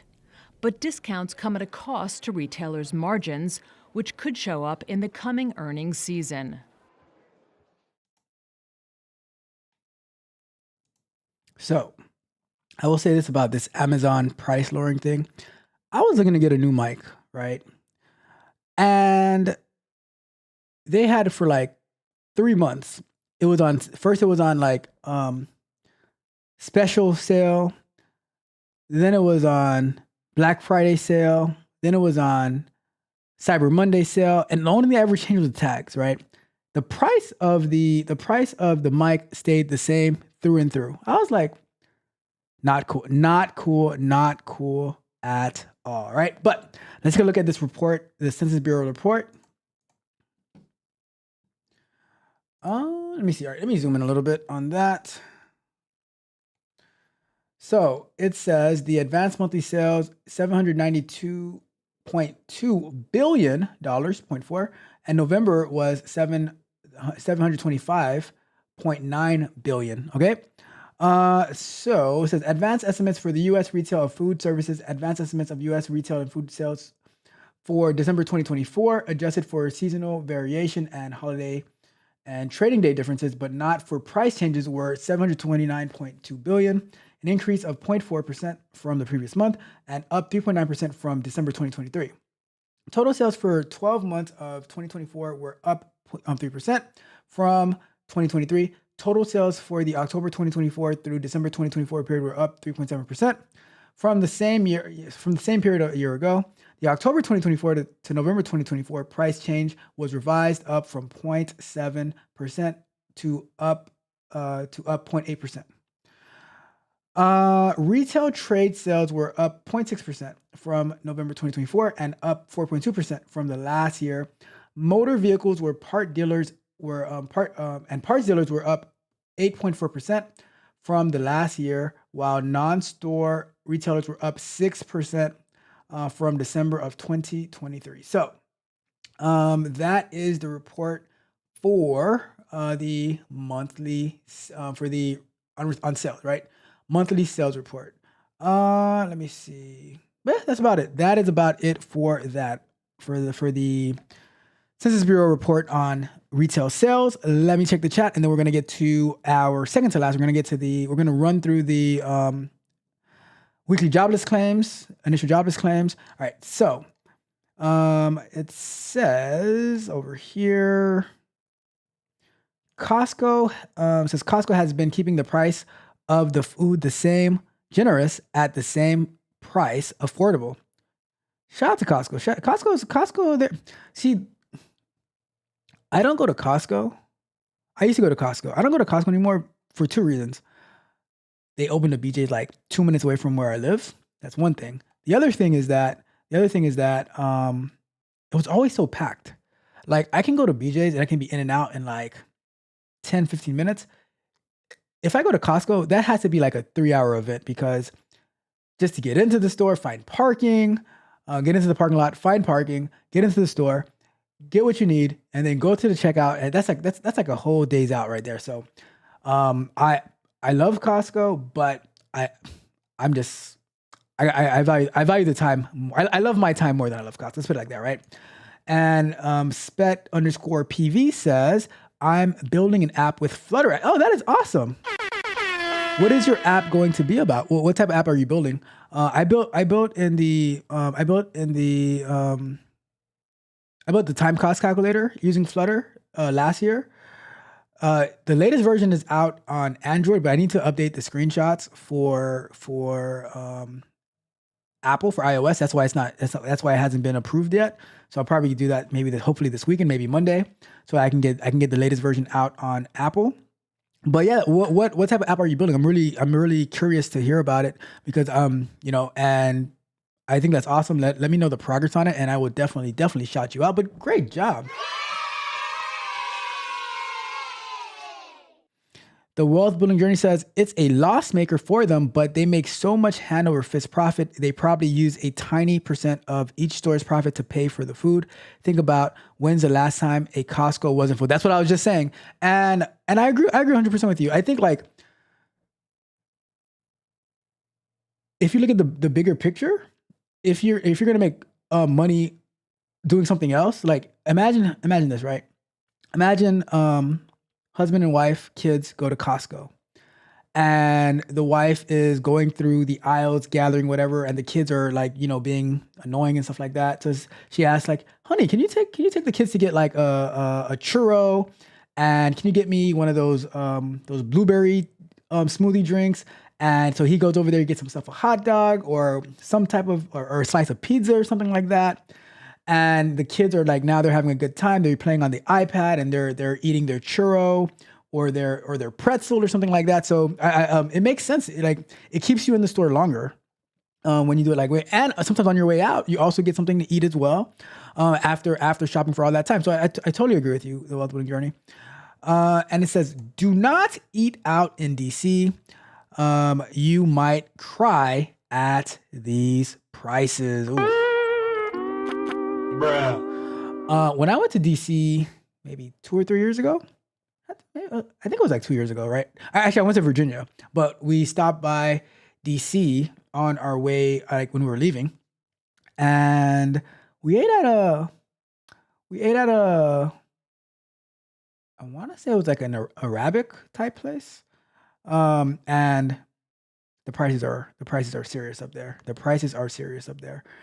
It says, I'm living in the DMV. Hard times we are living in. I hear you. I mean, the South, like our housing might be super expensive down here nowadays, but the price of food is still decently priced. It's getting more expensive, but it is decently priced. Let me see. It says, now you got to see the gotcha. Most times, sometimes something a retailer says is on sale really isn't, because I've had it. I track it every single day, and I'm like, I'm waiting for it to get to a price that I like, but I don't think that's gonna happen. It's all right. So, you mean kids aren't well behaved? Hey, I'm just saying. It says the appetizers over in DC start at $15. Oh my God. Congratulations, you played yourself. I hate it here. I want to go home. You're breaking my heart, the Wealth Building Journey. You are breaking my heart. All right. Last economic indicator for us to review is going to be the one that we always review is the weekly initial jobless claims. So let's go back to our Urban Dictionary, and we're going to go up. Let's go here. Let's check for jobless. Weekly jobless claims, right? So what is the weekly jobless claim? So the Department of Labor's initial jobless claims report shows the number of people who have recently lost their jobs and applied for unemployment benefits for the first time. It's released every Thursday and gives a snapshot of how the job market is doing. So it's for the first time. It's not like people who come back over and over and over on a week-to-week basis. It's for when they ask for it for the first time. Okay, so it says, so what is it? It's initial means people applying for unemployment benefits for the first time in a recent week. It doesn't include people who are already receiving benefits from earlier weeks. Why is this important? If the number of claims is high, it usually means people are losing jobs, which could be a sign that the economy is struggling on the struggle bus or slowing down. If the number is low, it means people are losing jobs, which means fewer people are losing jobs, which often points to a healthier job market. How is this information used, right? So the report helps businesses, government, and even regular people understand if the job market is getting better or worse. For example, if jobless claims suddenly spike, it could mean companies are laying off more workers and might be a warning of a possible recession. If claims are dropping, it may suggest that companies are hiring or keeping employees, which is a good sign for the economy, all right? So here's what we're gonna do. Right? We're gonna say a recent Harvard, see now I'm just being petty, right? Harvard graduate, MBA graduate, a recent unemployed, how about this? A recent Harvard MBA graduate who is unemployed for the past year. How about that?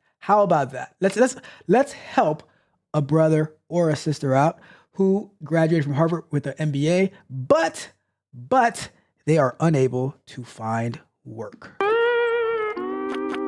Bruh. Right? So how can this weekly jobless claim help them, right? So the job market insight. If the weekly jobless claims are rising, it could signal that the economy is weakening.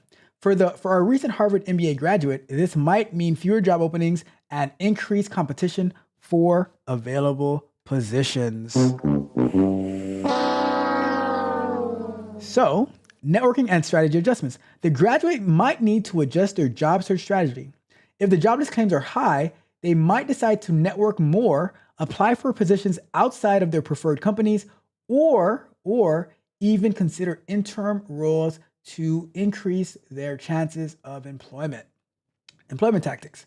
A high number of claims might encourage the graduate to explore different industries or even consider freelancing or temporary work as a means of gaining experience and staying active in the workforce. So basically, in a nice way, what this is saying, you might have to sign up for being an Uber Eats person, a Uber driver, a Lyft driver, a DoorDash person, anything like that, in order, if you cannot find a job as a Harvard graduate with an MBA, and the numbers are rising, you might need to take some other, and Magnusar says, or perhaps apply for a federal job that's fair as well.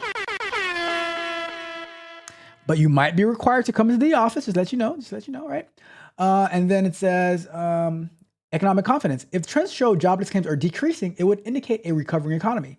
This might embolden the graduate to be more selective in job offers or pursue positions that align better with their long-term career goals, as more companies may be hiring, right? So if you can't find it, maybe that gives them a little sign of hope. Understanding jobless claims can also help the graduate in financial planning. If the economy isn't doing well, they might decide to tighten their budget while they continue their job search. So in summary, a recent Harvard MBA graduate who has been unemployed for a year, tracking weekly jobless claims is important as it provides useful insight into the job market landscape. This information can help help them make informed decisions regarding their job search, networking, and financial planning. So let's jump into this report real quick. Let me zoom in. So we'll just run through that. It says, in the week ending of January 11th, the advanced figures for seasonally adjusted initial claims was 217,000, an increase of 14,000. So it went up.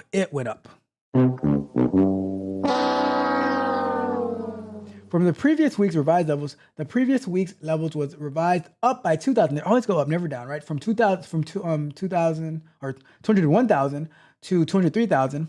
The 4-week moving average was 212,750, a decrease of 750 from the previous week's revised average. The previous week's average was revised up by 500 to 213,000 to 213,500, right?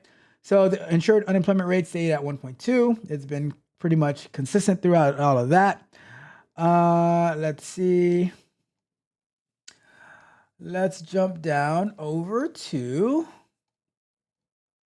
the total number of continued week claims for benefits in all programs for the week ending on December 28th was 2,213,431. Let me see. The initial claims for UI benefits filed by former federal civilian employees totaled 478 in the week ending of January 4th, an increase of 138 from the previous week. There were 309 initial claims filed by newly discharged veterans and an increase of 108 from the preceding week, right?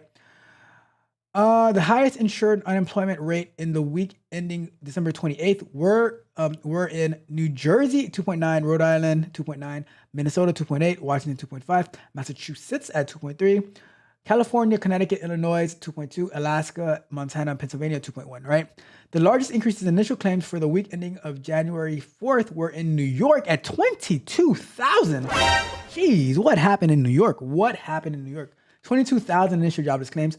Georgia at 7,636. Texas at 5,812. South Carolina, 2,844. Oregon, 2,576. While the largest decreases were in Michigan. Shout out to all my Michiganders out there. Negative 7,040. And New Jersey, negative 4,683. Massachusetts at negative 4,201. Connecticut, negative 3,749. And Iowa, negative 3,555. And that is our initial jobless claims for the week. All right. So chat real quick, and then we're going to get to our price gouging stuff. All right. So Chris Parks says, I can't stand it. I just stay home and eat my food. Eating out is a luxury at this point. That is a fact. And says, William says, it is absolutely insane. I seriously don't know how they stay open. Look, people will pay it. People will pay it. But guess what? They will pay it. However, they will not be able to pay their water bill, their electricity bill. They might not be able to buy food for their dogs. So, but they got to eat out, because guess what? If they don't eat out, what are they gonna post about? What are they gonna brag about? So it happens. Let me see. Magnetar had said perhaps get a federal job, but my friend Magnetar gave me a thumbs down because I said they might have to go into the office. Sorry, Magnetar. Sorry. It says only troublemakers want to be in the office. And Mitch says, I just went fully remote as of Thursday. What? Mitch, did you really? Let's clap it up for Mitch. Clap it up for Mitch. You know what, Mitch? In celebration of you going fully remote, we will end the show with your song today, all right? We haven't listened to it in a while, and I just want to show how much I appreciate you and how much I am excited that you're going fully remote, all right? But let's jump over into this price gouging, or gauging, as some people would say, story about rental prices. So the first one is about that lawsuit about the AI rental prices. Let's go. New tonight, a rent scheme keeping the price high, happening right here in Charlotte. The state of North Carolina just expanded its lawsuit. Channel 9's Amelia White is live in Noda. And Amelia, it now includes landlords with properties in our area. Yeah, Hannah, and one is Gray Star Real Estate Partners, who owns a handful of complexes right here in Noda. They and the others are accused of using AI to align their prices, swindling renters out of millions. I did used to live at a Cortland property. I didn't take it like too harsh when they were raising the rent because I just figured that's how Charlotte is. Dante Brody thought a price hike in rent every renewal year was the norm to live in the Queen City, until I told him why he was dishing out more money. On Tuesday, North Carolina Attorney General Jeff Jackson sued 6 landlords for illegally working together with AI software company RealPage to raise tenants' rent. It's very unfair to especially Charlotte citizens. This is a list of landlords that are being sued. They own or manage more than 70,000 units throughout the state, including cities like Charlotte. Brody says he lived at Cortland Management Property for 2 years. He says when he moved in, his rent was around $1,500. But by the end of his lease, by the time I moved out, it was all of $1,800. Wow. Definitely, yes. Wow. Like with utilities, I was paying like over almost $1,900. The lawsuit claims that landlords would use RealPage's algorithm to align rent prices and avoid competition. The suit goes on to say the landlords would share sensitive information, including renewal rates, occupancy, and strategies for setting rents. Brody says this is a harmful tactic, especially for those who are struggling to pay rent. Having to shell out that big expense of rent, being more than you want, is super inconvenient. A lot of people can't stay in Charlotte. A lot of people got to go back home or move away somewhere cheaper just to save money. Brody says he hopes the outcome of this lawsuit will better help tenants who call Charlotte home. But it would be great to see some justice and most of all some stability in Charlotte, where it's not just fluctuating everywhere. And we've reached out to the landlords for comment. You can read their statements, including the full lawsuit, inside of this story on our website at WSOCTV.com. I'm reporting live in NODA. Amelia White, Channel 9 Eyewitness News. Amelia, thank you. Why was her mic messed up? Why was her mic messed up? So about this real quick, right?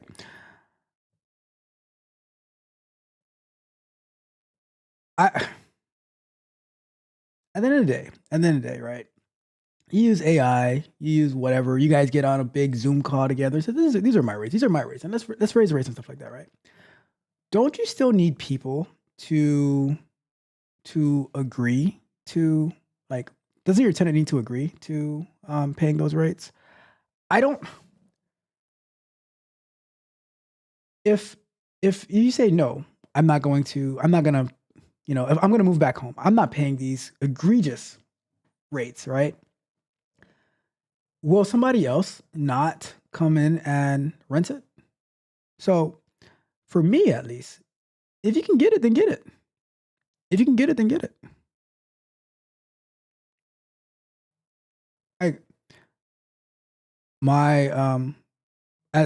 a homeowner, property taxes go up.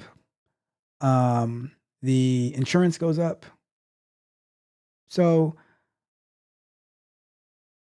now, when they say to stifle off competition, so I'm trying to figure this out, right? When you're trying to stifle off competition, right? Why would, if I'm renting out my home here, right, and my neighbor is also renting out their home, wouldn't I want somebody to choose my house over their house to rent out? Being that it's a good tenant and stuff like that, right? So how are you avoiding competition if somebody chooses this one over the other one, then you're not the same company. Maybe RealPage is benefiting from all the people using their services, but I don't see how two separate realty companies or leasing companies, whatever they call them, how them having the same rates stifles out competition.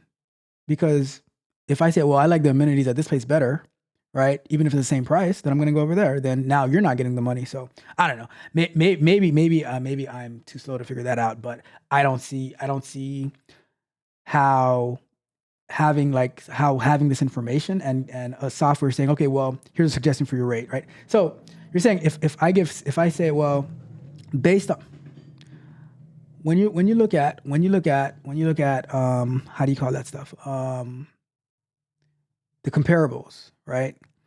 When an appraiser says, okay, well, the other homes in this area sold for X amount of dollars, so your house is worth this much money. Are they also price gouging because or is it only because AI is being used that makes it price gouging? But to looking at the market rate, is the market rate price gouging? I don't know. I might not be well versed enough to understand this type of stuff. But let's go to the other video real quick before, and then I'll check the chat, right?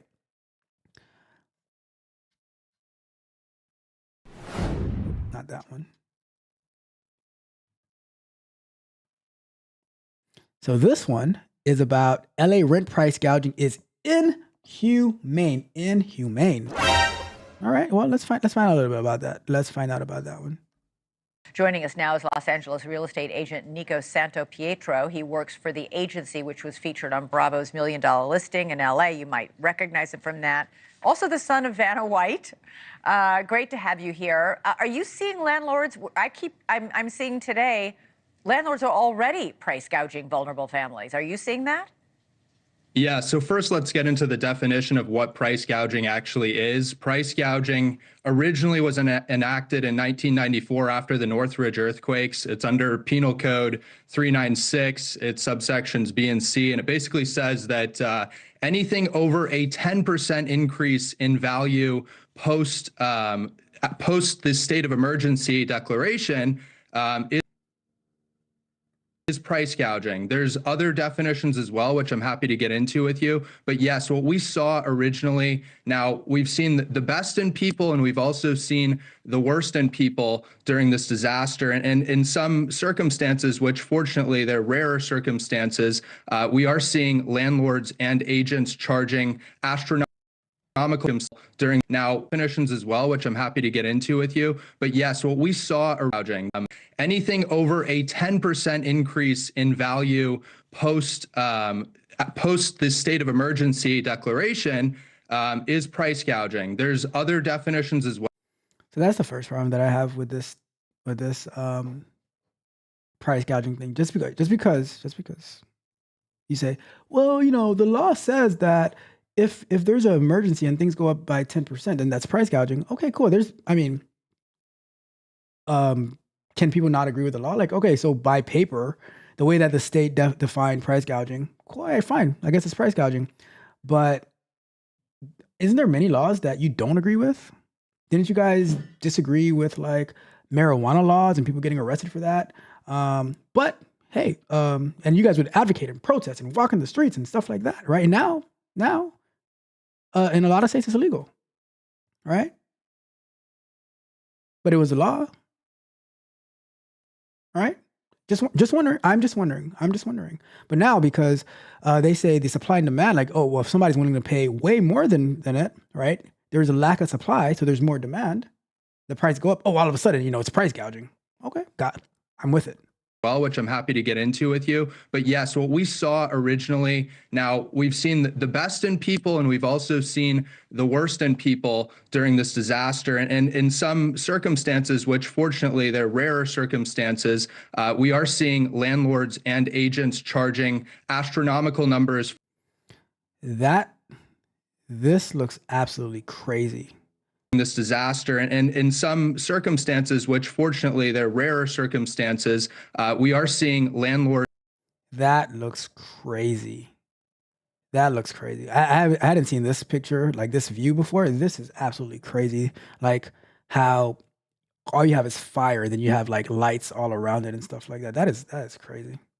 And agents charging astronomical numbers for rent. Give me some examples. Yeah, I mean, you can look in Zillow and see the price histories of certain listings. And before the fires, they had been on the market for, let's say, 50 days at $8,000 for a rental here in Los Angeles. And then post, the fires breaking out a day or two in after the fires, you're looking at prices that have gone up to $14,000. In some cases, listings were $35,000 sitting on the market, and they've gone all the way up to $80,000, which is it's inhumane. It's not right morally. It's illegal. And we're awaiting information from the Department of Real Estate as well as the Attorney General to understand exactly what is allowed and what is not allowed. So right now it is a gray area, and we're operating under what Gavin Newsom gave us. But why is it a gray area? If you know that the cap is you can't raise it more than 10%, you just cited two examples, one more than doubled, the other nearly doubled. No, it's absolutely, it's an area that's dynamic. It's very different from the Northridge earthquakes in 1994.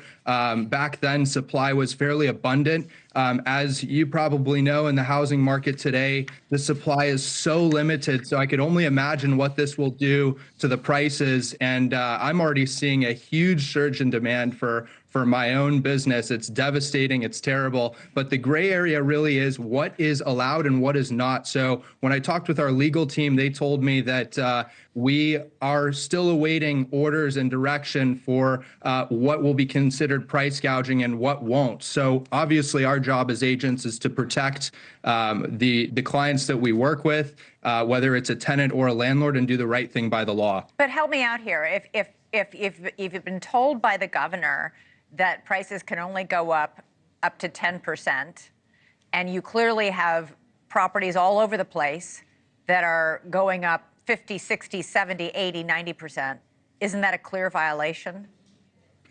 Yeah, of course, I'm not a lawyer, so I can't really interpret the law and advise, but a real estate attorney would be able to. Now, in my mind, from an agent's perspective, it's morally wrong, first of all. And second of all, if I'm looking at what the governor has said about a 10% price increase post-disaster being something that would be considered price gouging, of course, I would never advise a client to raise their rents anything over that.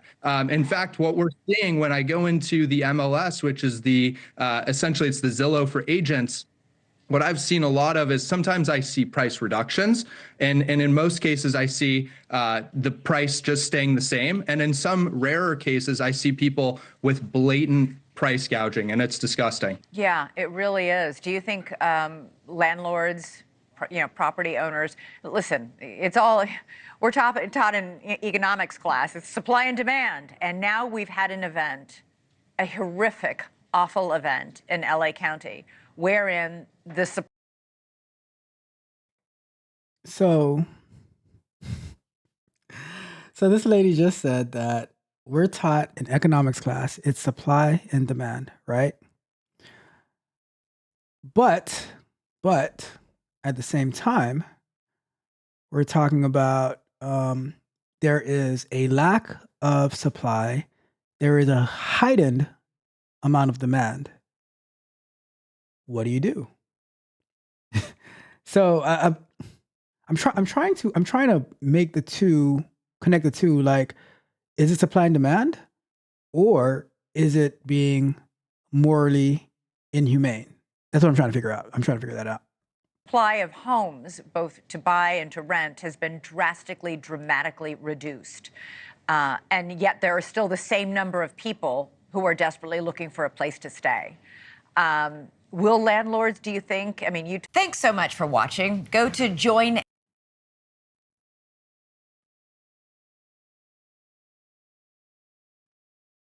So now here is my question, right? I'm gonna give, like, here's my question, then I'm gonna say what I would do. What I would do if I was these landlords and stuff like that, right? So here's the question. If you keep your prices at exactly the same, or you cap them at like 9.9%, 10%, right? And now you have an influx of people who are applying for it. How do you choose who gets it? How do you choose? That's my curiosity, because people make it seem that, like, oh, keep the prices the same and now everything's going to be better. Well, no, it's just going to be the first come, first serve, and then now everybody else doesn't have anything. So if you let the market take care of itself, where it's supply and demand, then the amount that people are willing to pay for something and that they can pay for something is the amount that it's going to be sold for. There are a lot of things that I can't afford. And you know what I do? You know what I do when I can't afford them? I just don't buy them. That's my take on it. So here's what I would do. Actually, I'm gonna check the chat first, and then I'll say I'm gonna share what I would do if I was a landlord in the situation, right? So let me see what we got. Let me see. So Mitch says the average rent in Jersey for a 1-bedroom is like $1,500. But you know what? If you don't like it, then don't live in Jersey. And 1,500 might be in the hood. Oh my God. Do not come. Well, maybe Jersey's not the best place to live, right? The World Building Journey says basically collusion. They better hope this doesn't get upgraded to conspiracy to defraud. I still don't see what the conspiracy is, what the fraud is, what the collusion is. I'm really not seeing the whole. I don't see what the big deal is. So, but you guys know way more better than me on, funding the. Never mind. Never mind. I like the wealth building journey. I won't say it. And Magnetar says, maybe I should rent out my house. Well, here's the bright part about if you rent out your house, Magnetar. If it's the first time you're renting, you don't have to deal with the price gouging accusations because you can just make it as much as you want, So there you go. It says, at the end of the day, the day has to end. That is true. That's deep, Mitch. That is deep. It says, so that I can get the out of Illinois, that might be good for you. That might be good. It says, it's not a bad idea. Just have to make sure you get the right people, which can be hard.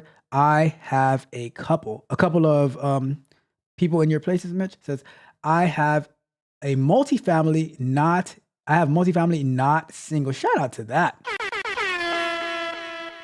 Mitch, are you bragging or complaining, Mitch? Says the lawsuit alleges price fixing. So, okay, fine. Let me do a Google search. What exactly is price fixing? What is price fixing? Price fixing is an agreement between competitors to manipulate prices, which is illegal in most cases. It can involve raising, lowering, or maintaining prices for products or services. Why is it illegal? Price fixing prevents the market from functioning properly, which can lead to higher prices and less competition. Well, and here's why I don't really care about that. Because if I see that people are price fixing, right? What am I going to do? I'm going to create my own, and I'm going to have a lower price than the fixed price. But when the government is the barrier, the indicator of who can come in and who cannot, they can say, you who has a new product, you're excluded, and the players here, they can come in, and that's how you end up with price fixing. So I'm like, you know what? Take the government out of it. Let the best person win. Because look, if it's cheaper for me, right? If it's cheaper for me to and for me to offer it, then what they're fixing the price at, then the people are going to come to me. If I can offer a better product for a cheaper price, they're going to come to me. But if the government is my barrier to entry, then that's why they're going to go. That's why they're forced to go to the people who are fixing the prices. So that's my perspective on it, and that's why when I see this price gouging, price fixing, all this stuff, I'm like, oh, running in this race. I don't see it. All right. Multifamily is the way to go. It says if they can't find comparables in the same area, they do like 1 square mile of others, which is insane too. And it says I did it years ago when the Homes was playing. I was working a CEO, a mind that marketing plan was me. What people don't understand, if you keep your prices even a little under market rate, people usually stay longer. I had the same people in one for 8 years. See? So Mitch looked around and said, okay, all these people are raising their prices. You know what? I'm going to keep my price a little bit under the market. And I have consistent tenants that love me. I love them. Because guess what? Those people who are doing the price fixing and the price gouging and stuff like that, when the tenants can't pay and they're getting kicked out, they're gonna tear the place down. So I think that the market always corrects itself. If you read, I'm pretty sure most people read this, and Mitch probably read it too. But what's that book by Thomas Sowell? Is it Basic Economics? I think. Let me see what that book is called by Thomas Sowell.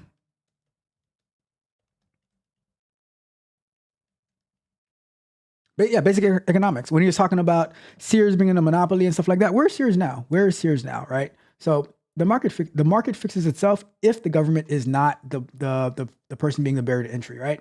And also, if you read Atlas Shrugged as well, it says I'm making more money over time than if I had moved people every 1 to 3 years. That's a fact.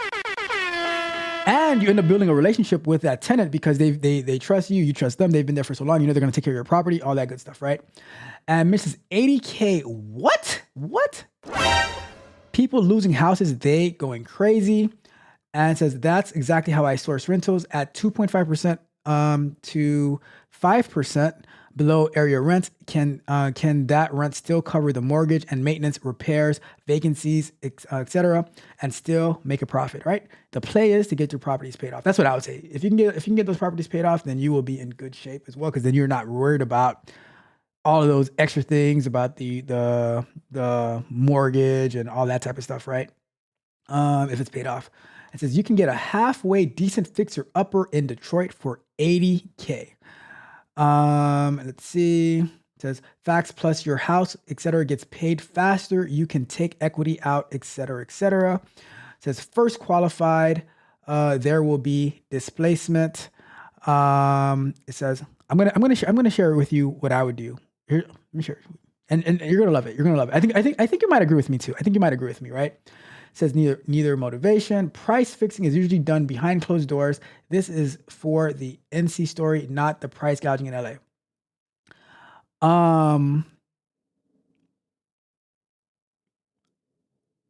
I still think, right? Let's say the price fixing in North Carolina is happening for a few years, right?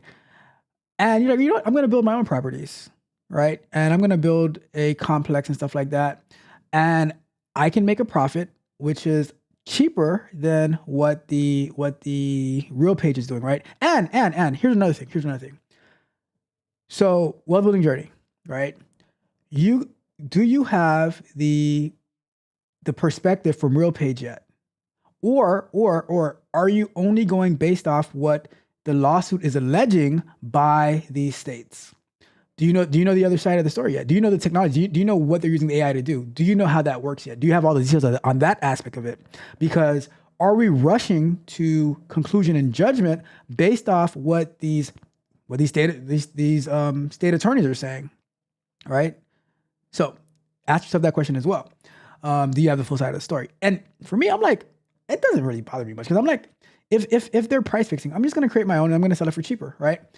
And it says, do I think that TikTok is going to get banned? So I've heard conflicting reports on it, right? So I saw that they said that TikTok might go dark tomorrow night, but I also saw that President Biden said that he would let President Trump's administration figure out the next moves.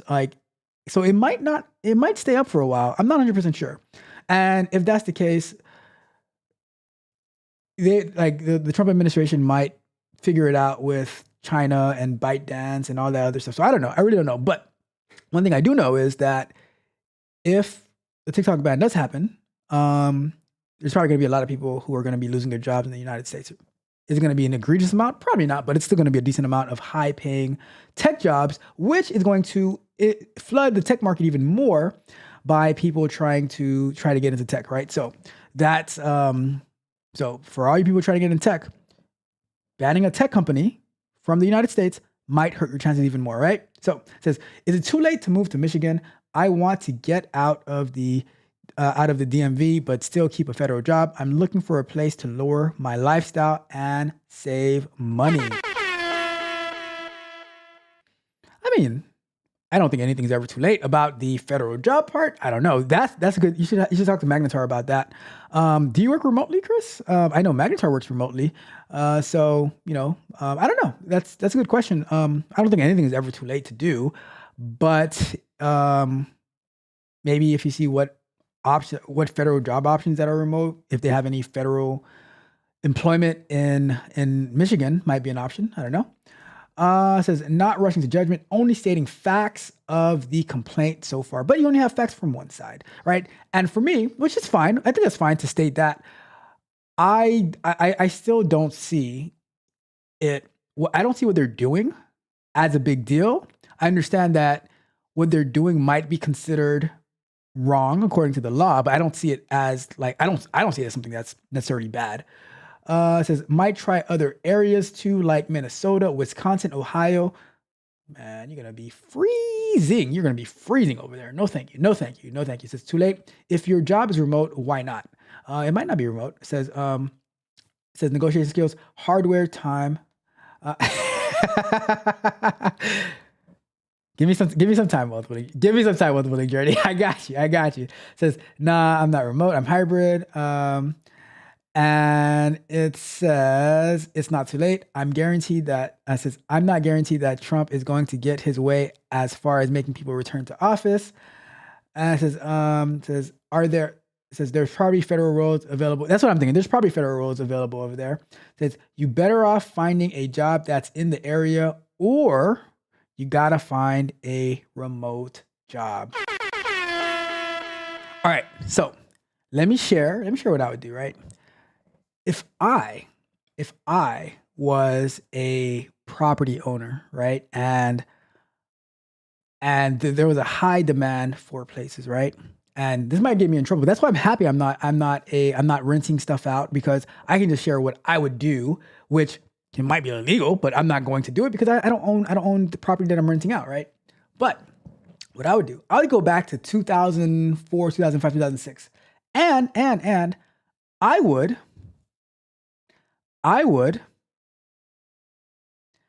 would just list the properties on eBay. And you will bid how much you will pay for your rent. And you know what I started off at? I would start it off at the current price. And just let you guys bid. And may the best bidder win, right? Of course, you're still gonna have to go through background checks and all that type of stuff, but you will be bidding on the property that you want to rent from me. And that way, hey, look, my starting price was what it always was. You know, and now you can go out there and you can bid on it. And if it goes up to $80K, well, that's what somebody's willing to pay. I will sell it for what somebody's willing to pay. If people are not willing to pay, guess what? Have you ever seen an eBay auction where it got 0 bids? It got 0 bids. But then there's some stuff that you say, you know what? My reserve price is like $100, right? And then the thing sells for like 1,000. It sells for like 1,000. What was that price gouging? What was that? Was that price gouging? I just thought about it as I was listening to this. I'm like, you know what? I have a solution. Why don't these rental places, they just have their minimum that they're willing to accept, and then they just auction it off. Auction off all the properties for a year. So you let them tell you what they're willing to pay for a year. How about that? Now I can't get accused of price gouging, right? And the person is paying what they agreed to pay for the property. You know what? I should start it. I should build the application. But then the wealth building journey, he'll say, you know what? If you do not give me my rent, I will sue you for price fixing, for price fixing the system. You found a way around the system, and we got you. Congratulations. You played yourself. I get it. But that's what I would do. I would say, you know what? I'm going to be moral and I'm going to be humane to, Vanna White's son, right? I'm going to be more inhumane. I am not going to raise my prices over 10%. Although people are saying I'm willing to pay 300% more. I'm going to say, you know what? I'm going to keep it at exactly what it is. But you guys have to fight to the death for it. And it's going to be like Gladiator. It is going to be like Gladiator. And you guys will have to go and may the best gladiator win, right? And whoever comes in with the most, then I'll give them that thumbs up, right? I'll give them the thumbs up. That's my thought. That is what I would do. That is what I would do. I'll say let the best man or woman win. Okay? Anyways, I'm gonna wrap it up for today. I'm gonna see when I don't have my timer, we end up going for 2 hours and 15 minutes. What? I'm terrible. I am terrible. Anyways, let me check the chat as we wrap it up. Magdor says, last I seen, Department of Energy had remote jobs. And Chris is looking into the Department of Energy. And Mitch says to grow up. I tried, but the doctor says there is no more growing for me. The Wild Burger says, my strategy is absolutely wild. Hey, Let's get it. hey, if everybody wants it, they're gonna have to fight for it to the death. You have to fight for it, right? And Chris accurately says that Ralph is a menace. That's a fact. And Mitch says, where is the party at today? Today's gonna be a super busy day. Are you doing your presentation tonight on stock stuff? Let's say the World says Ralph, Tech Coach Ralph, the landlord. If you think Tech Coach Ralph, the tech person, is bad, imagine me as a landlord. I will have no mercy, no pity, compassionless 2025. Let's go. Let's get it. We the best. It says, if someone rents my house, no parties, no pets, no smoking, no CBD pills, no nothing, nada, zilch. Look, see, Magnetar, you are not being welcoming to everyone. You should just take everyone exactly the way they are and let them wreak havoc in your house. Because once you start renting, you have no rights to your property. Apparently, because it says, you know what? You cannot do this with your own property. I'm like, wait, but I paid for it. I pay for it every single month. And you're saying I can't do this just because there's a higher demand? Nope. Do not come. And that's probably why I won't get into like this whole rental stuff, because too many people running the victim Olympics. Like this like, oh, I'm gonna go cry and gonna tattletale, you know. Although I mean tattletale king snitcher, you know, that makes sense. It says that's facts, except for the pets part. Gotta love the dogs, no cats though. What? Chris, cats are 100,000 times better than dogs. Ooh, did I just say that? I'm just kidding. They're only 500,000 times better. I'm just kidding. Oh, I'm gonna get a lot of trouble here. It says you better off getting a property manager. Makes sense. And I'll teach him how to use my software to see who's bidding the highest. It says small dogs though under 20 pounds. And for tonight, the one says the debt to equity ratio only about an hour tonight. Let's go. It says I will tolerate fish and turtle. Oh boy, let me not talk about my turtle story again. That might get me in trouble next time.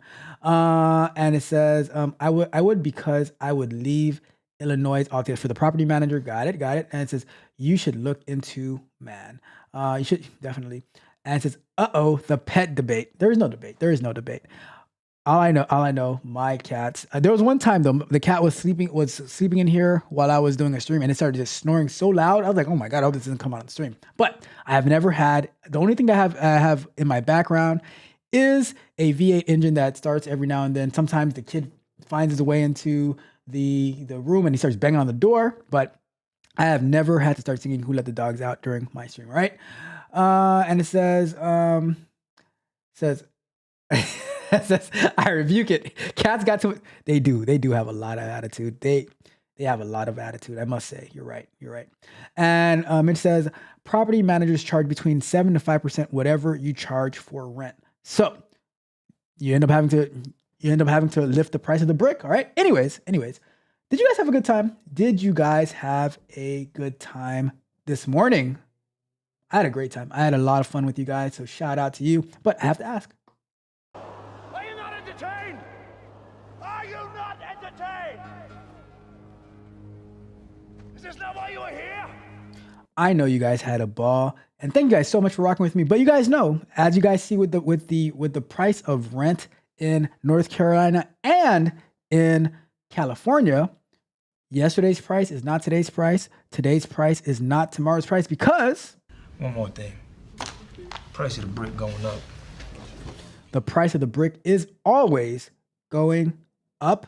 And with that being said, I am going to get out of here. You guys, you know what? We're gonna listen to Mitch's song on the way out. We're listening to Mitch's song on the way out. Where's my For the People? Mitch is For the People. I know it's here somewhere. Where? Uh-oh, this can't be right. Where is my song? All right, well, you know what? We're just gonna have to get it back. Give me a second, because this cannot be happening. I need my Mitch is For the People song.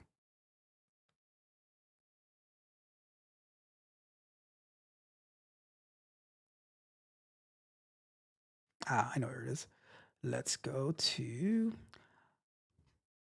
I lose it? There we go. Let's drop that in there. And we're going to listen to Mitch is For the People on our way out, all right? Thank you guys so much for tuning in. You guys have an amazing, amazing day, amazing weekend. Tech Coach Ralph, we are out.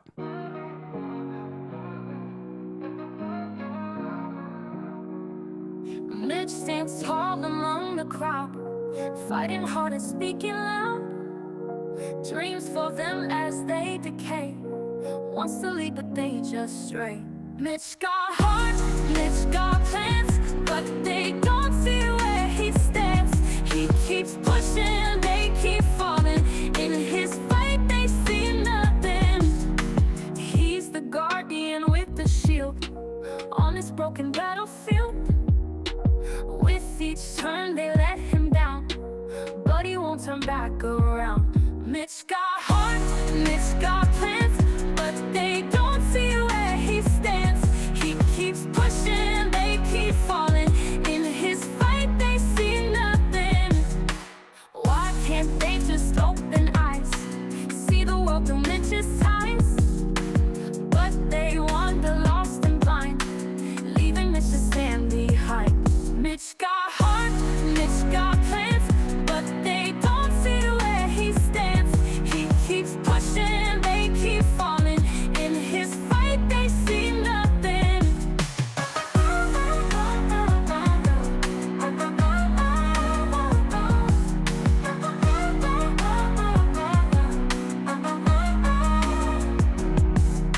He's the guardian with the shield on this broken battlefield.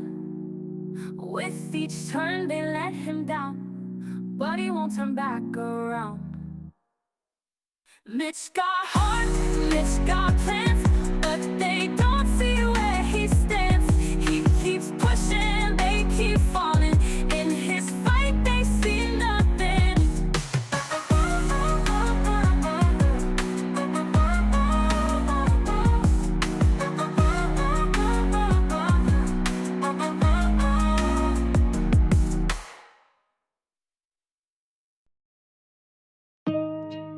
Tech Coach Ralph TVV. Yeah. Men lying, women lying, numbers manipulate. Don't matter what no one say, I throw the stats away. No need for calculators, we already greater. No need to validate us. It's Tech Coach Ralph TV. Get up, it is Saturday morning. I've got to get my coffee cause I can't stop yawning. Get to watch my favorite show today. Men lie, women lie, numbers manipulate. Tech Coach Ralph and Mitch and Yakar, that's how it be. Shooting galaxies from their hands, it's Tech Coach Ralph TV. You don't need to grab your remote because you'll be floating free. Don't gotta worry about negative forces, it's positivity. Get up, it is Saturday morning. I've got to get my coffee cause I can't stop yawning. Get to watch my favorite show today. Men lie, women lie, numbers manipulate. Get up, it is Saturday morning. I've got to get my coffee cause I can't stop the yawning. But I get to watch my favorite show today. Men lie, women lie, numbers manipulate.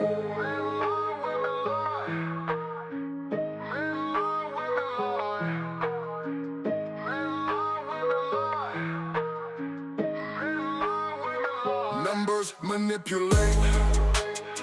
Numbers manipulate. Numbers manipulate. Men lie, women lie. Numbers manipulate. Numbers manipulate. Numbers manipulate. Numbers manipulate.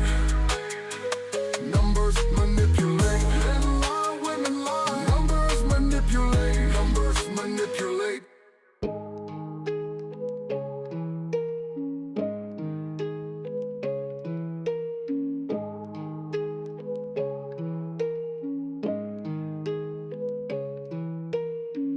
Tech coach Ralph and Mitch and Yacht Car, that's how it be. Shooting galaxies from their hands, it's Tech Coach Ralph TV. You don't need to grab your remote because you'll be floating free. Don't gotta worry about negative forces, it's positivity. Tech Coach Ralph and Mitch and Yacht Car, that's how it be. Shooting galaxies from their hands, it's Tech Coach Ralph TV. You don't need to grab your remote because you'll be floating free. Don't gotta worry about negative forces, it's positivity. Get up, it is Saturday morning. I've got to get my coffee cause I can't stop yawning. Get to watch my favorite show today. Men lie, women lie, numbers manipulate. Yeah, number manipulate. Yeah, numbers manipulate. Yeah, numbers manipulate. Numbers manipulate.